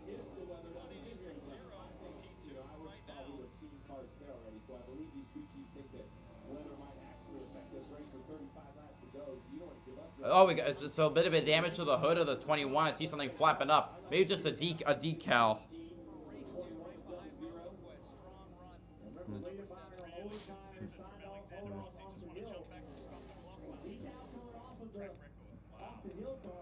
You see the cars are weaving back and forth to escape a draft. Alexander Rossi just made a couple runs.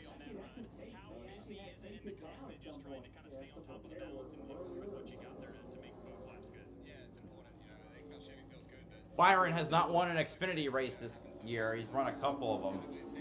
I think he ran Phoenix, and I think he ran another one.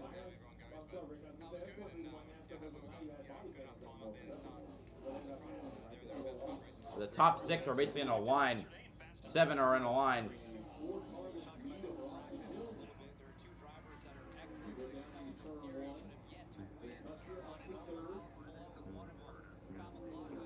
Kyle Kirkwood now making his quali run.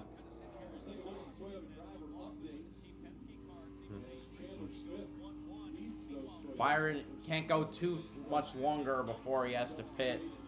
Maybe 8 laps at the most, I'd say.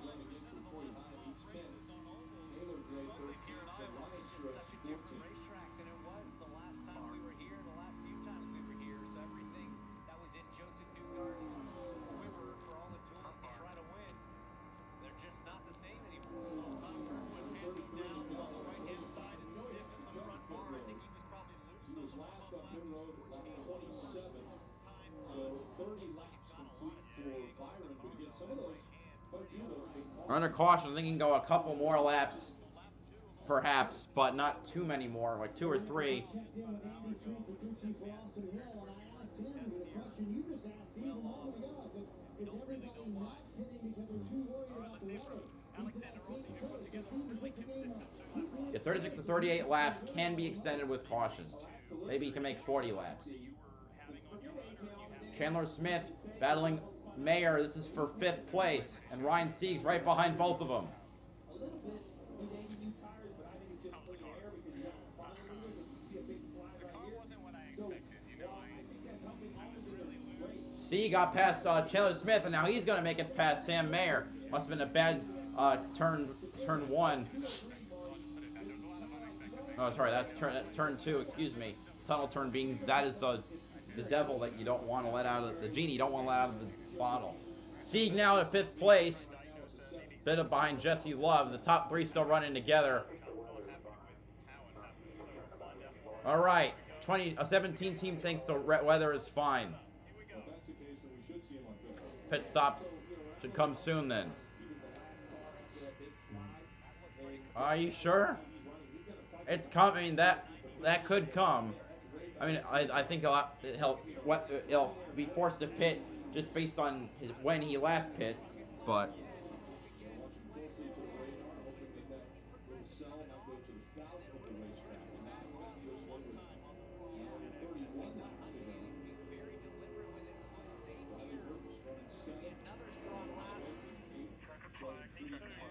Great lap for Colton Herta. Not nearly enough to beat McLaughlin, but still great.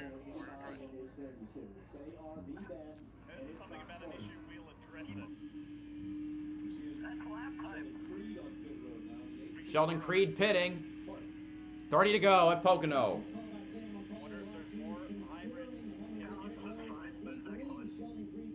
Oh wait, Herta set the fastest lap in race 1, a 1:87.655. That's 17.1506.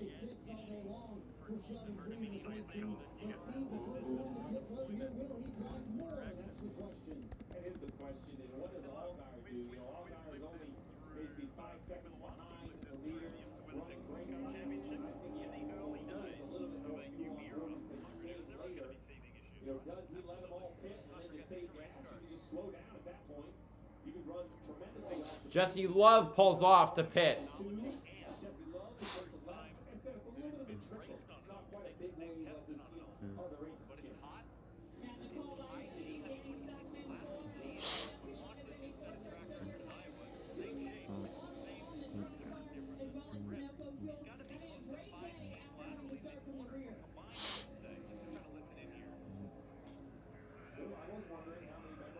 Almost laying on the Herta pit.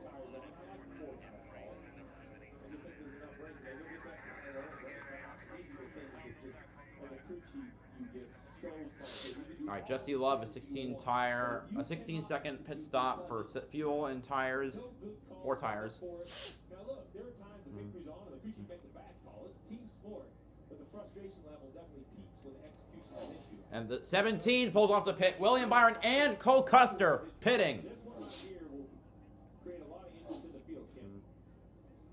And here is Cole Custer again. Their strategy kind of Let's see how long their pit stops are. Neither driver, I said, has won. Well, neither driver has won an Xfinity race this year. One full-time, 1 cup. All right, well, one a full-time Xfinity driver, 1 a cup driver dipping down. Custer a 13.4. They don't need to pit for as long for fuel. Byron is a 14.6. Lost a lot of ground to Custer. In fact, he got, no, not just lost ground. Custer passes him on pit road. So right now, though, with 17, he knows his job is to get by Custer. He has to assume Jesse Love penalty. go take the fight to him. Penalty for the 2 who saw them go and get that tire. Well, because it crossed over into the center of pit road, that is still an uncontrolled tire, so that's going to really hurt the 2. And now you see all the A bunch of cars. Chandler Smith. I see Corey Heim. I see Jesse Love throwing his penalty. I see Parker Kligerman. I see Riley Herbst. The stop of Chandler Smith in the 81 car. He said it needs a little bit more front turn. He's been battling that Austin Hill on pit road. Austin Hill's team under the last caution stop to just a moment ago gained them 3 spots here on pit road. I'm gonna see what the problem is.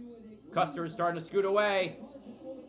But can he beat Austin Hill off pit road? That's his biggest issue inside the car. Riley Herbst there at the very The long ass straightaway. The car feels incredible. Now let's watch the blend with these guys. Custer takes the lead. Well, no, not the lead. He'll pass Hill. But a bunch of cars are stayed out. Ryan Sieg is the current leader. So Custer, then Byron, then Hill. What are they? I gotta. It's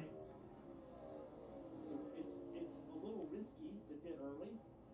Riley Herbst, so he has a pass-through penalty. Again, Riley Herbst penalty now. You have to execute these green flag pit stops. You know, in the Xfinity series, they have green flag pit stops for sure, but not at near the level they do in Cup. So drivers have to. They don't get a chance to practice as much at this level. But this guy right here, it's going to be interesting to see. Steve, remember they pitted on lap 48. Everybody around him 42. Sammy Smith 48. Brandon Jones 48. Can they stretch it? This will be interesting.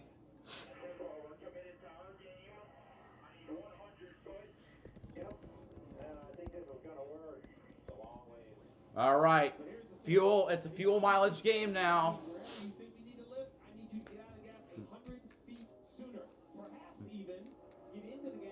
Ryan Truex now pits.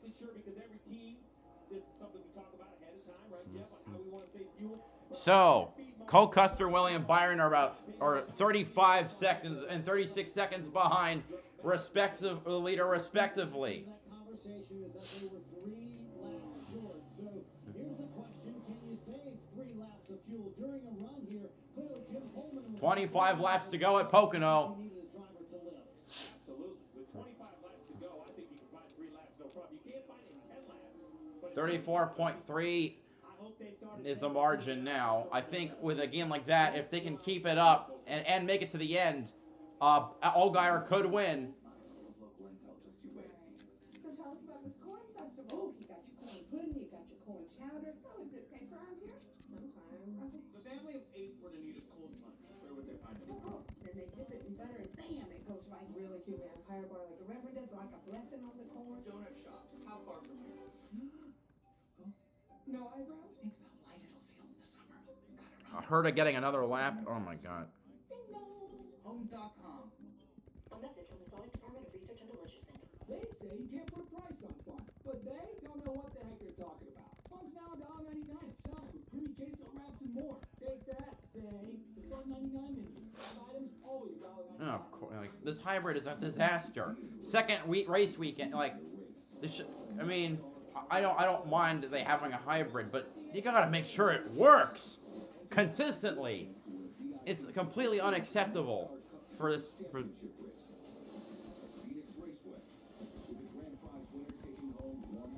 Wait, Jack Harvey's getting another one?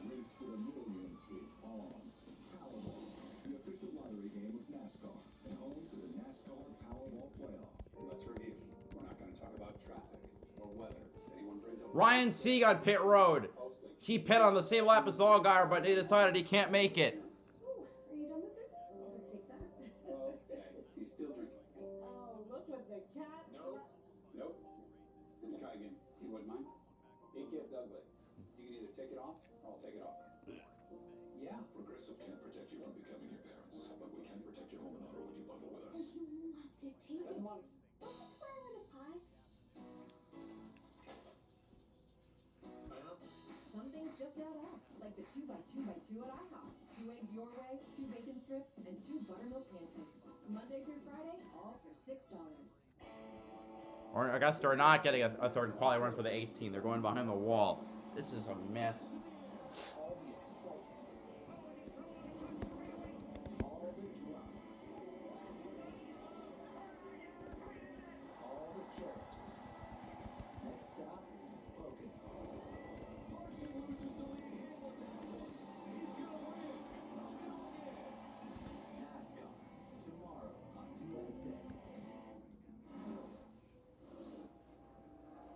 Oh, we got a slow car. That's going to throw everything into question. Stephen Malozzi, the Emerling Gase car. Oh, no. Oh, God. Tunnel turn. He has more than enough pace in his car. He's more worried about fuel than pace. So I think if you're Jim Coleman right here, I think you're almost okay if the yellow comes out. And it does. So the 35 was stopped. Stephen Malozzi was stopped on the backstretch, and this is not the way he wanted his first Xfinity Series start. Yep, well, car just slows to a stop, and just over 20 to go. This will help the fuel saving, but yeah, actually it'll help. But there are 13 cars ahead of the leaders. Well, the provisional leaders before Custer and Byron. Rossi must be in the conversation for maybe doing another run. So this is why Jack Harvey's team was racing back to the paddock. I did wonder if fuel was involved. Gotta gas it up. Yeah. Okay.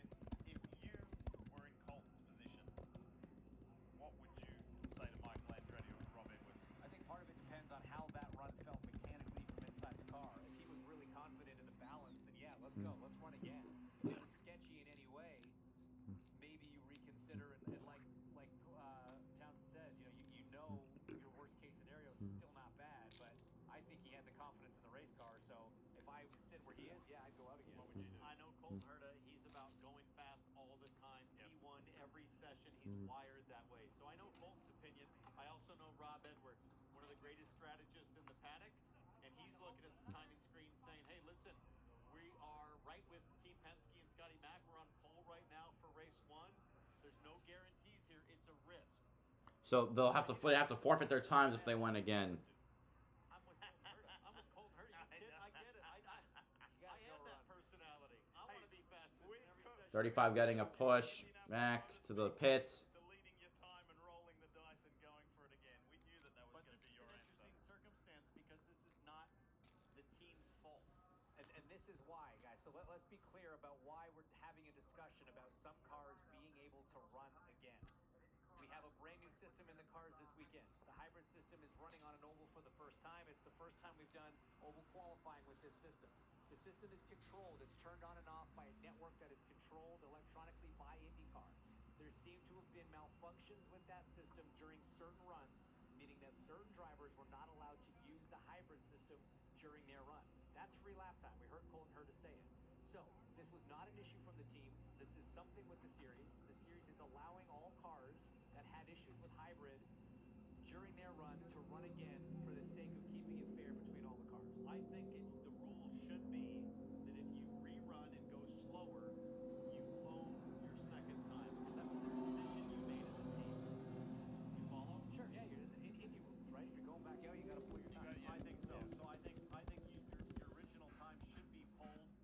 But again, there is no. That's what happened. Let's go down to pit lane for a guy that's closer to the action. Dylan, what's going on? Help us out here. Yeah, well, I've just kind of been meandering down here, just trying to kind of get comments from everybody on what the deal is. And Kyle, you see him talking to Brian Barnhart again. And I think ultimately for the guys down here, it's ultimately a decision from up top in the tower. And so everybody's just trying to kind of understand what the options are. Kyle is kind of just waiting for instruction, I think, too, on what he can tell the team. So it's a waiting game. Everybody's trying to make sure this is done as fairly as possible, of course. And you see Colton Herta's car there kind of getting back in line. So a little bit of a waiting game as we try to just figure out what the best way to proceed with this is. But a lot of questions out here for sure. So you see Rocket there. You've got Kyle Novak. I mean, this will go all the way to the top to the head of competition, Jay Fry, I think, to make a decision on. All right, we're still under cars. A lot of cars pulling off to pit road. I see Williams, Jones, Burton, Van Gisbergen. I think that's Weatherman, Kyle Sieg, and I can't see farther back. Daniel Dye, Jeremy Clements, Brendan Poole, Josh Berry, Mason Massey, Thomas Annunziata. 3 cars continuing the fuel save. And Colton Herta is the driver getting ready to run again. Herta gonna make another qualifying lap. Helmet comes out. He's psyched up. He wants to go faster if he can. Just had further confirmation just in the last few seconds from IndyCar that again repeating. Only the 18 of Jack Harvey and this man here,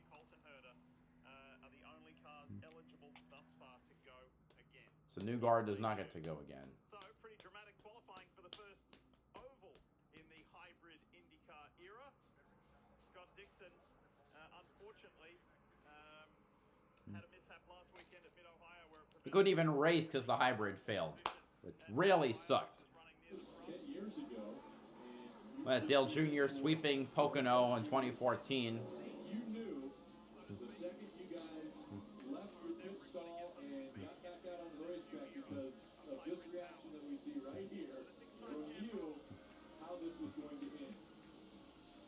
Well, we knew pretty well. We knew the trick was you had to find your way to the front, and we had already planned that week that if we could take 4 tires under cost and come back just a few laps later to top it off on fuel. We had done a lot of work on how far back we would be running after a few. Dixon making his laps, finally. tended to with an ice pack on pit lane as he contemplates rerunning. Jack says not again. I thought I was done for the second time. Let's go with Dixon.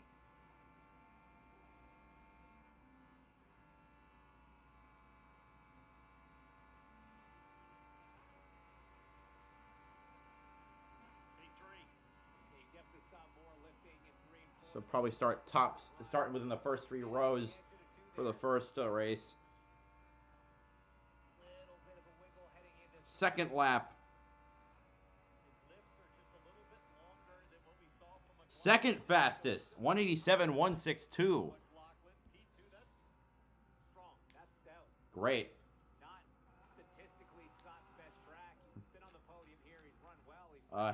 He hasn't won in Iowa, and even though he's run more races there than anyone else. Next is O'Ward.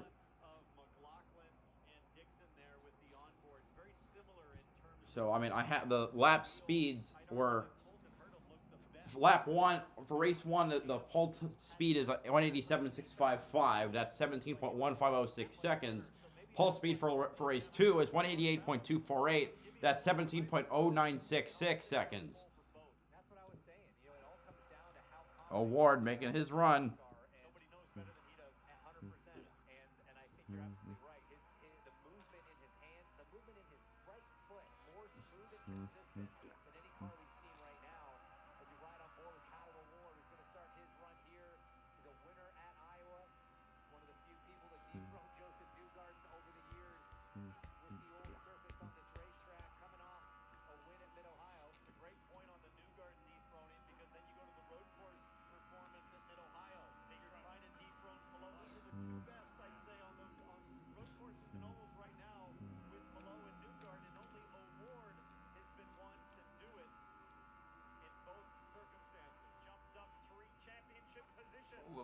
Also like a wiggle there. Almost, but that McLaren is fast. Lap 1 for O'Ward. Ooh, not a good exit out of 4. 4th fastest. But that just shows you, even with the bad exit, how fast that McLaren is. Lap number 2.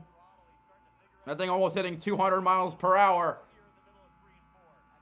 Again, a little slower exit. Here we go. 6th fastest for race 2.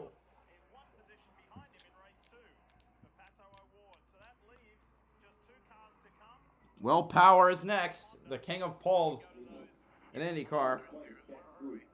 Okay, we're still we're on a question for a while. 3 cars have stayed out. Like I said before, Justin Allgaier, Sammy Smith, and Anthony Alfredo.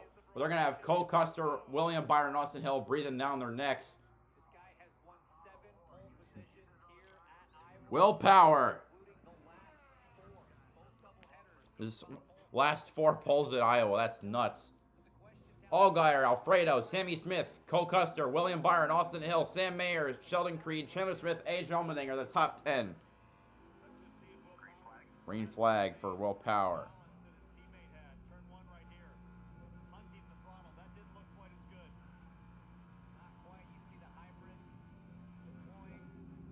Not the same slip. Let's see out. Lap number 1. 3rd fastest. Lap number 2. Oh! Almost hit the wall. Bad lap for Willpower.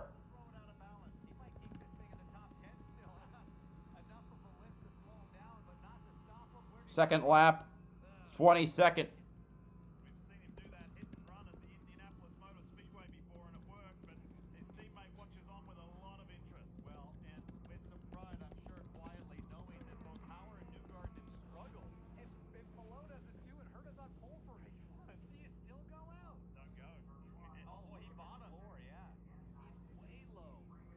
That thing almost spun. Like he nearly hit the outside wall.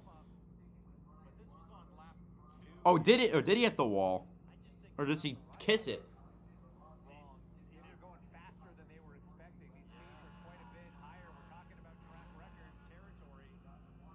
They did hit the wall. Bet where you brushed it.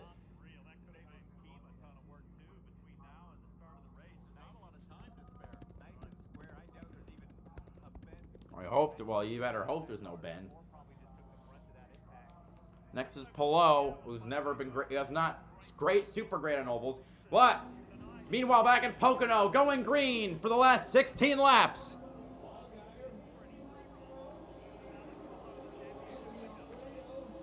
Here we go, green at Pocono.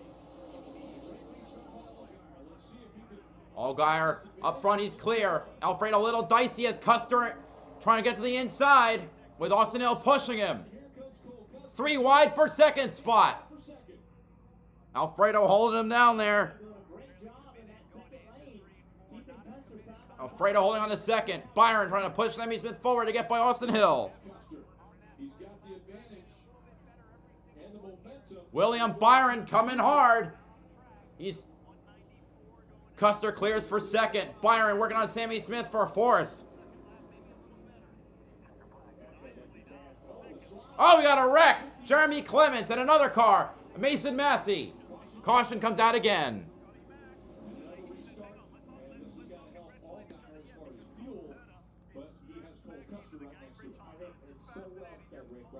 We thought it was kind of a coin flip earlier. Now this is without a doubt what he needs for fuel. Now it's all just how fast can the 7 be. I think this will get him there on fuel. Now can his little bit over tires hold off the 0-0 who made that restart look pretty easy on the bottom. Pretty good here. Is it smarter to just not Jeremy do it? Clemens right there in the middle, 3 wide. Couldn't tell if there was contact. Well. So I wonder if the 98 who was at the top maybe trying to squeeze him down a little bit. Maybe he was already spinning really hard. Sound of doubt coming out of the 26 now again. I don't think it's if they run. I think Rob Edwards I mean, that's the thing about this place. We've essentially rolled to the front of the line at Indy. But that is what we see most wrecks here look like. And then they are all big. It's tough to know what the truth is there. So we see Jack Harvey behind him in line. He's ready to go Also again. involved the 14 of Mason Massey. Like these two guys. Dan Towers. Again, 2 and 3 wide. And, Team owner on the line. if you're watching home, you're like, wow. Like, why? Why did you do that? If you're not trying to advance your position. It's like I'm like. And so you have to put yourself in some uncomfortable positions. Just with that. And you have to hope you don't overstep your bounds. You have to hope your car. Like, I think I wouldn't run again. But there's no choice. And it's just, this racetrack is like no other. There's a few that present similar issues. Michigan's one, for example. What's the direction, Michael? Guys, think about how much effort goes into getting a pole on any race weekend. They have it right now. They literally have a race pole. Don't run again if you can't. At a track that, in its current iteration, we know track position is key. In the first pole ever on an oval for this driver. Look, you can only do worse in race 1. You can make up a couple spots in race 2. To change that. Yeah, but row 2 starting position. No, that's what I'm saying. I know, it's like kind of, I'm with you. I'm sitting here thinking, look, when there was still 6 or 7 cars to run, maybe this seemed like a better idea. Just I think they're having the same conversation we are right now. They have to be. Pulling it back.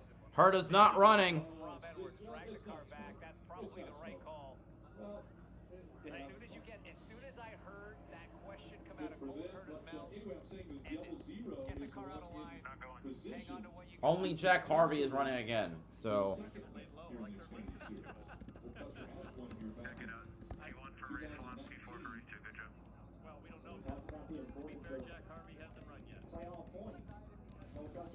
just say we decided there because we've already got the pole for race 1, and we're on the second row for race 2. By the way, the king of this place, Joseph Newgarden's won from the second row, so no problem there. Apparently I missed something screwy. First oval pole for Colton Herter. Pato O'Ward, he walks away. O'Ward will start on the 3rd row for race 1, and he's going to start on the 4th row for race 2. Oh, it was a fire outside the tunnel turn. Deserved, because that was an awesome effort despite having a little hiccup with the hybrid unit. Pole and 4th is a good day so far in the lead up to the first of 2 races on this Hy-Vee doubleheader weekend here in Iowa. Well, that was a whole lot of drama. At the moment, it's 1 pole for Colton Herter, 1 pole for Scott McLaughlin, the owner of a new track record right there, Scotty Mack and the Thirsty Threes. Pole time for race 1. I already went over them. Just over 17 seconds. Jack Harvey's making the final run of the day. Can't believe he's even like just the pain that he's been shown in. Thought process into that, but I think Austin learned something on that last restart. What did you guys learn?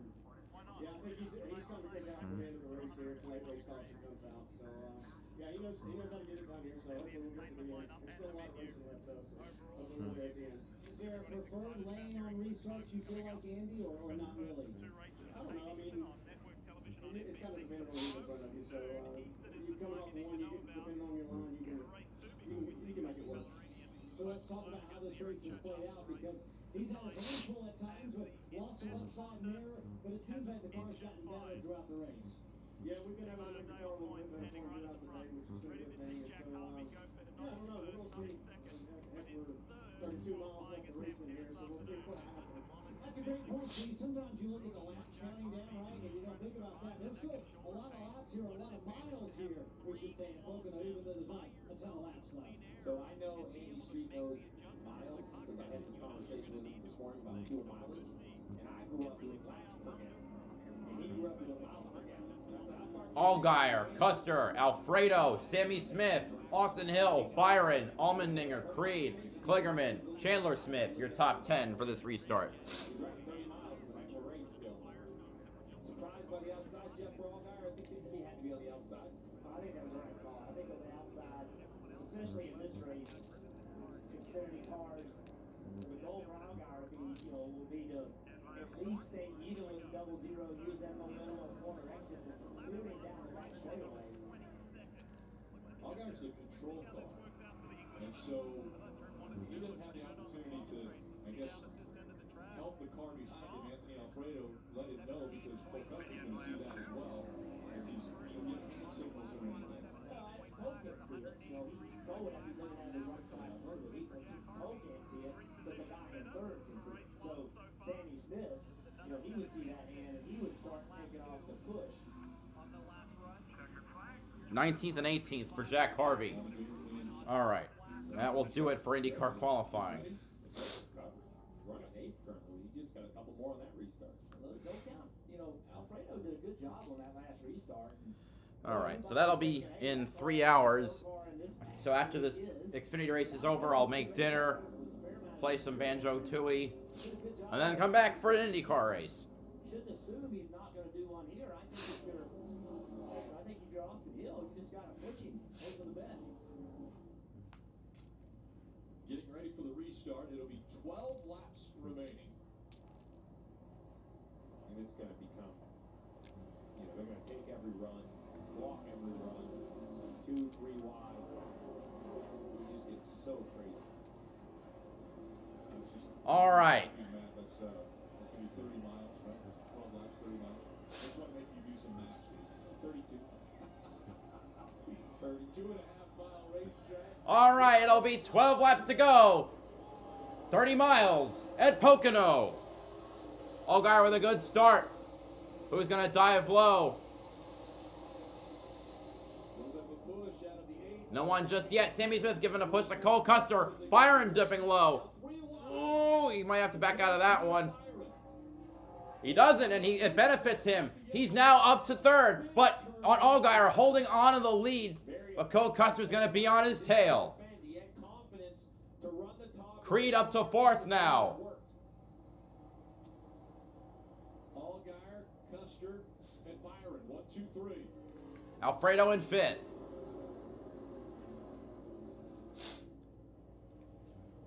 Allgaier's had a lot of heartbreakers this year. He has a win from Darlington, but I'm sure he'd like to add another one. Surpass Dale Jr. in wins. Just Colin wanted to know how fast that 7 could be. It looks like he's the fastest car on the racetrack right now. Last lap he was by about 72 1/1000ths. But Custer's sticking with him. Don't count out Cole Custer. Very hungry to get that first win of 2024. Not just for him, not just for his team, but for Ford as well. Right now, trying to find his way through is going to be difficult. Custer can pull it off. His one win came in the final turn on the final lap. A really nice corner by the 7. Jeff got to the bottom like you were saying. Yeah, that messed Custer up. He took the air away from him. Gave no air, clean air for that 0-0. Now Custer running a little bit higher, I think by choice on entry, trying to maybe get turned, get a run on corner exit. Yeah, watch this. Watch how he gains down the front straightaway. How close can he get into turn 1? Will he peek inside as they get there? Well, 10 to go now at Pocono. Looks like Custer had a slightly lower entry. Coming off of turn 1. There's still nose to tail. Custer looking for the move. Allgaier throwing a block. Custer moves lower. Allgaier continues to block. Do the exact same thing he did the last time. Get your left side on that line. Do not give him any clean air.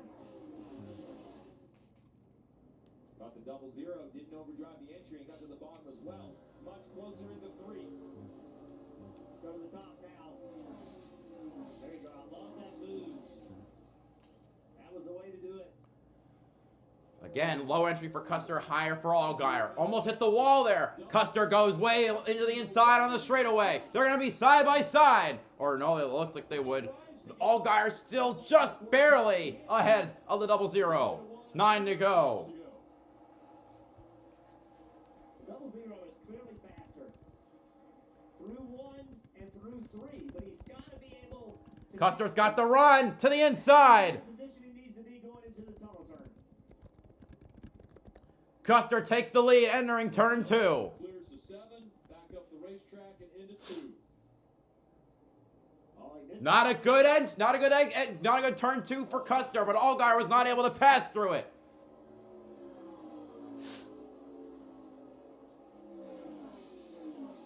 Allgaier takes the low entry into turn number 3. Through turn 3.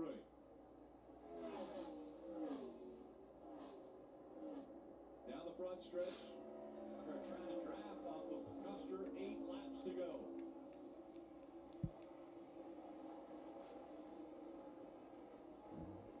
Two crew chiefs watching very closely.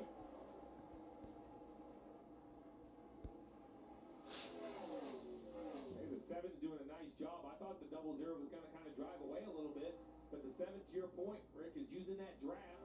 I don't know. He doesn't look fast enough. Sammy Smith battling Allmendinger. This is for 6th place. Tires for Cole Custer. Well, I think that's what you're seeing right here. That 7 was really good early. I'd have to think a few lap older tires is making a difference. Now look, Oh, Sven Gisbergen spins. Caution comes out. Did that really need to be a caution? You didn't call it earlier for Allmendinger. Well, now he's not. Well. And on the radio, it sounds as though someone might have helped him go around here. Caution comes out. That means another restart. And for Allgaier, I think you have to be happy with that, just because I don't know if he was going to find his way past Custer. Maybe I'm wrong. Maybe he was, trying to find a way around. Restart brings in a lot of opportunity. See what happens. Mayer got into him. Oh, man. Good save. Good. He was able to save it for a decent amount, but I don't think that needed to be a caution. Something happened prior to that. But you can see right here, there's, Shane is in the corner. He's not catching catching the guy in front of him. He's not also falling back from him, and Sam Bear just completely misjudges that. Listen into the one. That was uncalled.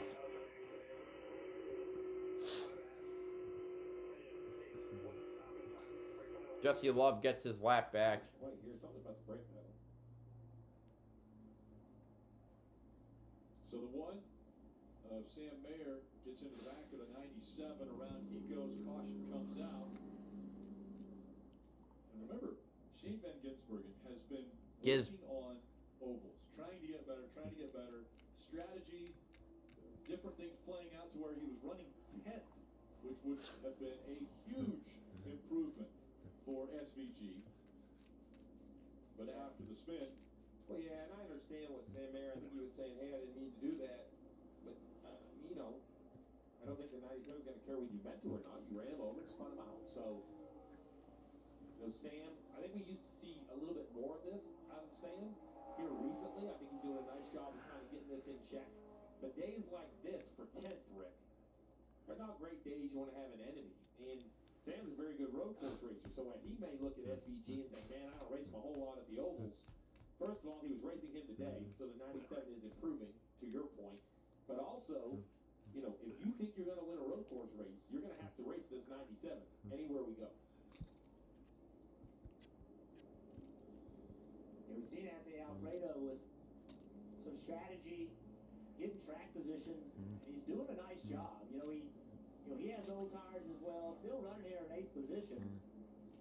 He's done every restart. He's done a good job. The one restart he got shoved out of the lane really wasn't his fault. Yeah. He got put in a bad situation, but Alfredo's done a really nice job with those old tires. Kill. And a great job today by Taylor Gray in that 9th position currently. He finished yesterday in the Truck Series race a 4th position. And this is his first race in the Xfinity Series all the way back to Charlotte, where he finished 12th. And I asked him, you know, how helpful is it having been in the truck yesterday? He said, only about 10% helpful. The biggest thing he needs to do, being not in the Xfinity Series car week after week, is adapt. We've seen him do that today. Right now, he just said he needs a little bit more rear grip on entry.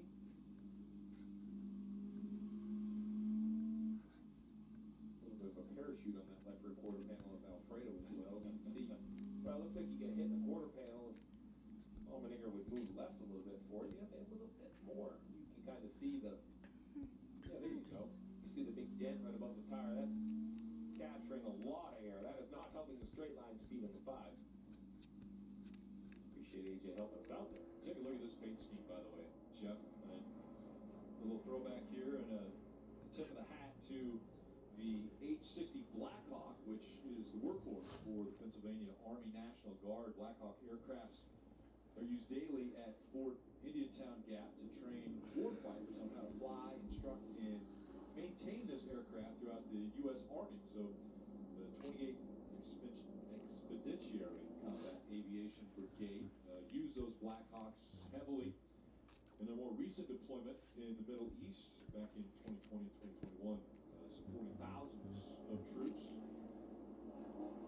Paint scheme for Jeff Worth as we see Daniel Dye here in the 10. Yeah, Jeff running 13, Daniel running 14. This is 6 starts in the Xfinity Series. First at Pocono. Daniel having a good day. Running really well in the Truck Series this year. A lot of speed. He's going to miss us, right, Steve? Weatherman Steve? Oh, yeah. Oh, yeah. So convincing. All right. You know, the beauty of being weatherman is like a TV crew chief. You don't really have to be right. You just give an opinion and see what happens. 50%. All right, we'll restart with 4 to go. Custer, Allgaier, Creed, Byron, Hill, Sammy Smith, Allmendinger, Taylor Gray, Alfredo Mayer. I think that's a really good push. We'll see if the 7 can get a good start, Marty, and then hold whatever the push is coming from the 17. Hi, just sling up. What happened with Sheen? Mayer spun him. Remember what I told you earlier about history here? You got to drive that thing in deep into 1 and hope he overdrives it, and then it's game on. You can do it. Wait, DeHaan still does Allgaier? I thought he retired. Is that a good plan in your direction, Jeff? Well, hope is not a strategy, but, you know, if you're Algar, you have to, look, he's an experienced race car driver. He's got to maximize his entry speed for sure and hope the bottom works. That's all you can do. That's all anybody can do. I think Steve's point about the 17 and William Byron behind him, I think that's a really good pusher. You have to protect to keep William from putting you 3 wide. But look next to William Byron in the 18 car. We keep talking about Sheldon Creed, how many second place finishes he has. Can he get the win? I'm telling you guys, I've been talking to Sheldon. He is confident. He is ready to win a race. He is all these experiences. All right. I mean, we're gonna have 10 miles, the same as Indianapolis the same length as Indianapolis qualifying. He's going to give everything that he's got with only 5 to go. I can assure you of that. Rub the hands together. Is it going to happen? All right. So it will be 4 laps. 4 remaining when they come back live to the green flag. Here we go. And second row just behind the 00. Cole Custer. William Byron behind the 7. Here we go. We're green at Pocono. Custer getting a good push by Sheldon Creed. Byron trying to do the same to Allgaier. There's gonna be. What's this gonna be like? Byron tries to make it 3 wide. Allgaier sneaks ahead. 17 being a great Chevrolet teammate there, but Custer coming back hard on the inside. Ooh, the car looks like it bumped on the apron. Allgaier's going to come back. And Byron's right behind both of them. Through the tunnel turn. The 7 sticking to the outside. Contact there. Custer takes the lead into turn 3. Slides up. 7 can't get to the quarter panel off of turn number 3. 17 coming too. Trying to break the draft. The 00 is 3 to go.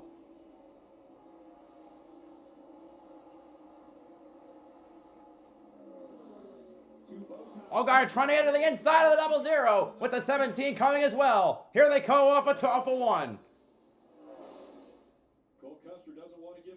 Trying to break every drafting opportunity.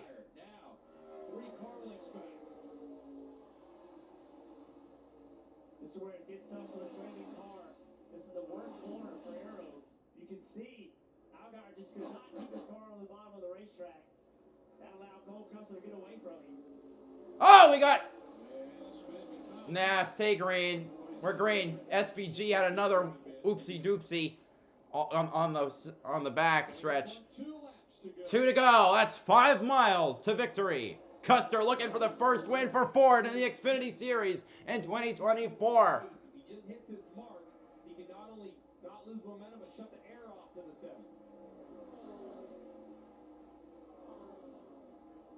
A good turn 1 for Allgaier. Could he catch up to the 00? That's the question. The gap's about half a second. Turn 1 for Custer. You need like a push from the 17 or something. But you can't. I don't think that's allowed. Of William Byron all over his back. Tunnel turn.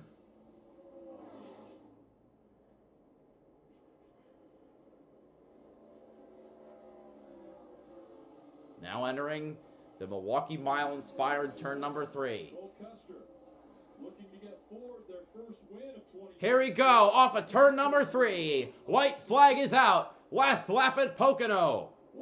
2.5 miles to go. And with all the yellows, we believe the 7 has enough fuel, but just remember, he's very close. We'll see if he can get it back. Now to turn 1. Custer maintaining the several car length lead. Byron looking to the inside of the 7, but not able to get there. Has been an impressive one that has just been lacking in wins. He's been the Custer, yes, he's been the points leader. Top 5s and top 10s, like there's getting top 5s and top 10s like there's no tomorrow. It's going to do turn number 2, but never has he stood at the top spot this season. Well, just 1 turn to go. The pain will end for Stewart-Haas Racing. Big advantage over the 7. It could be the final win for the team in the Xfinity Series before they rebrand. Here they come off of turn number 3. Cole Custer will become the 7th different regular season winner. He's going to win the Explore the Pocono Mountains 225. Allgaier 2nd, Byron 3rd, Creed 4th, Taylor Gray 5th, Allmendinger 5th, Kligerman, Allmendinger 6th, Austin Hill 7th, Kligerman 8th, Sammy Smith in 9th, and Sam Mayer in 10th.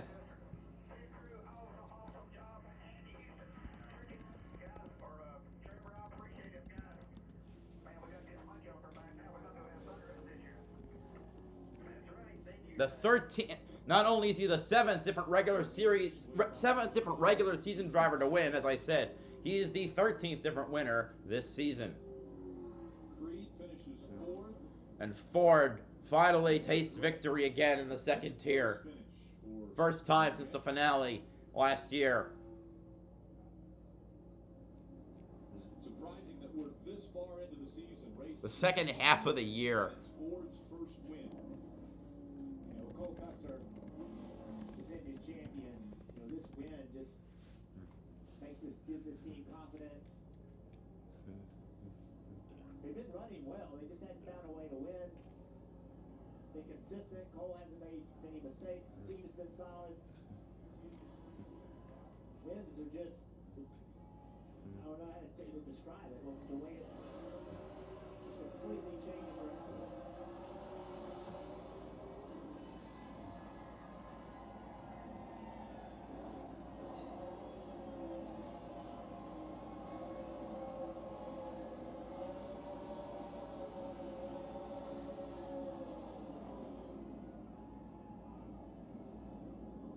I think I just fucked up my terminology because I meant to say the 7th different Xfinity regular, not 7th regular season winner.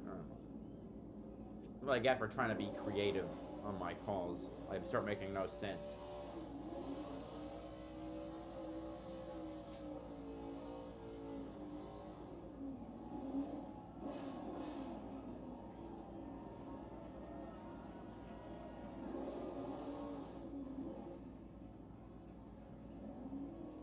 Remember, Cole Custer is still auditioning.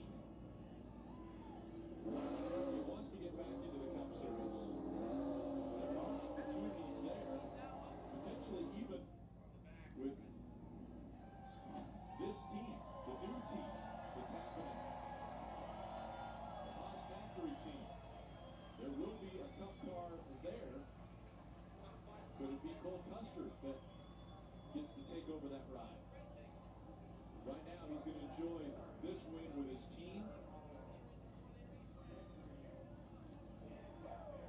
And Cole Custer's now locked back into the playoffs.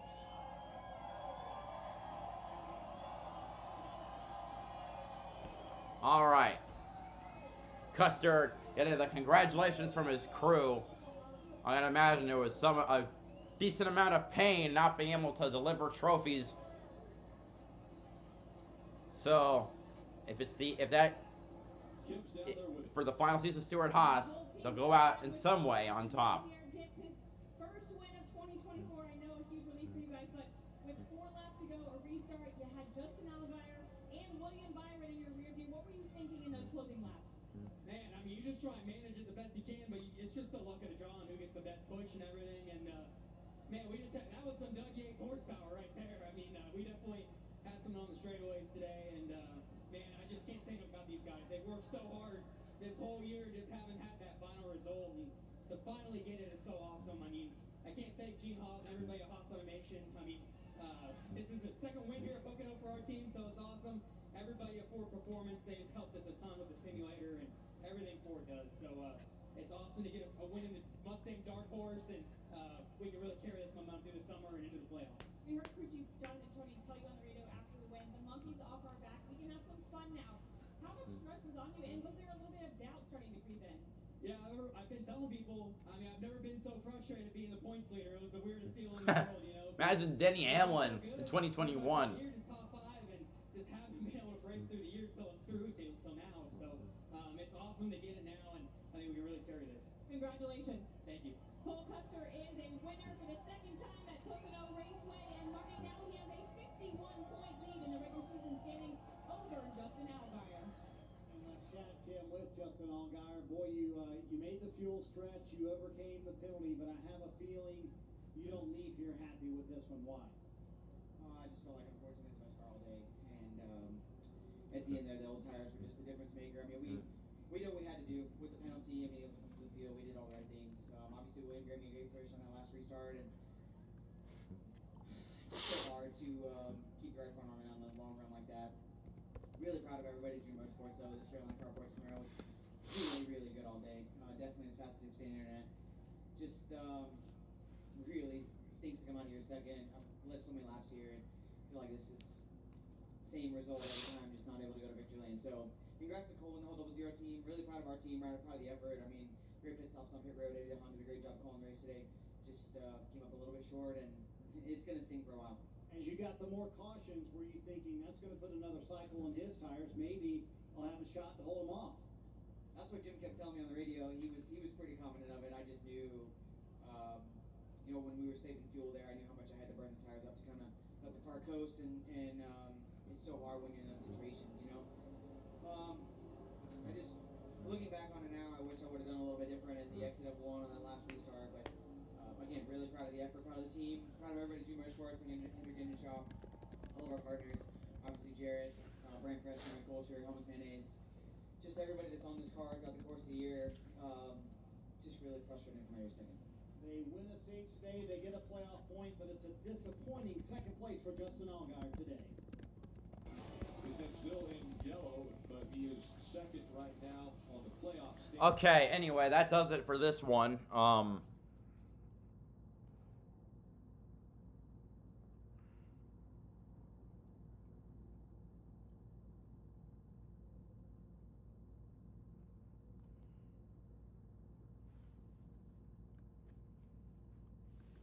Okay, so, but anyway, thank you all to everyone who showed up. Tonight we got Iowa at IndyCar, and I can't wait to watch that. It'll be a blast. So, see you all in a couple hours. BowserJrXD signing off. Have a good one.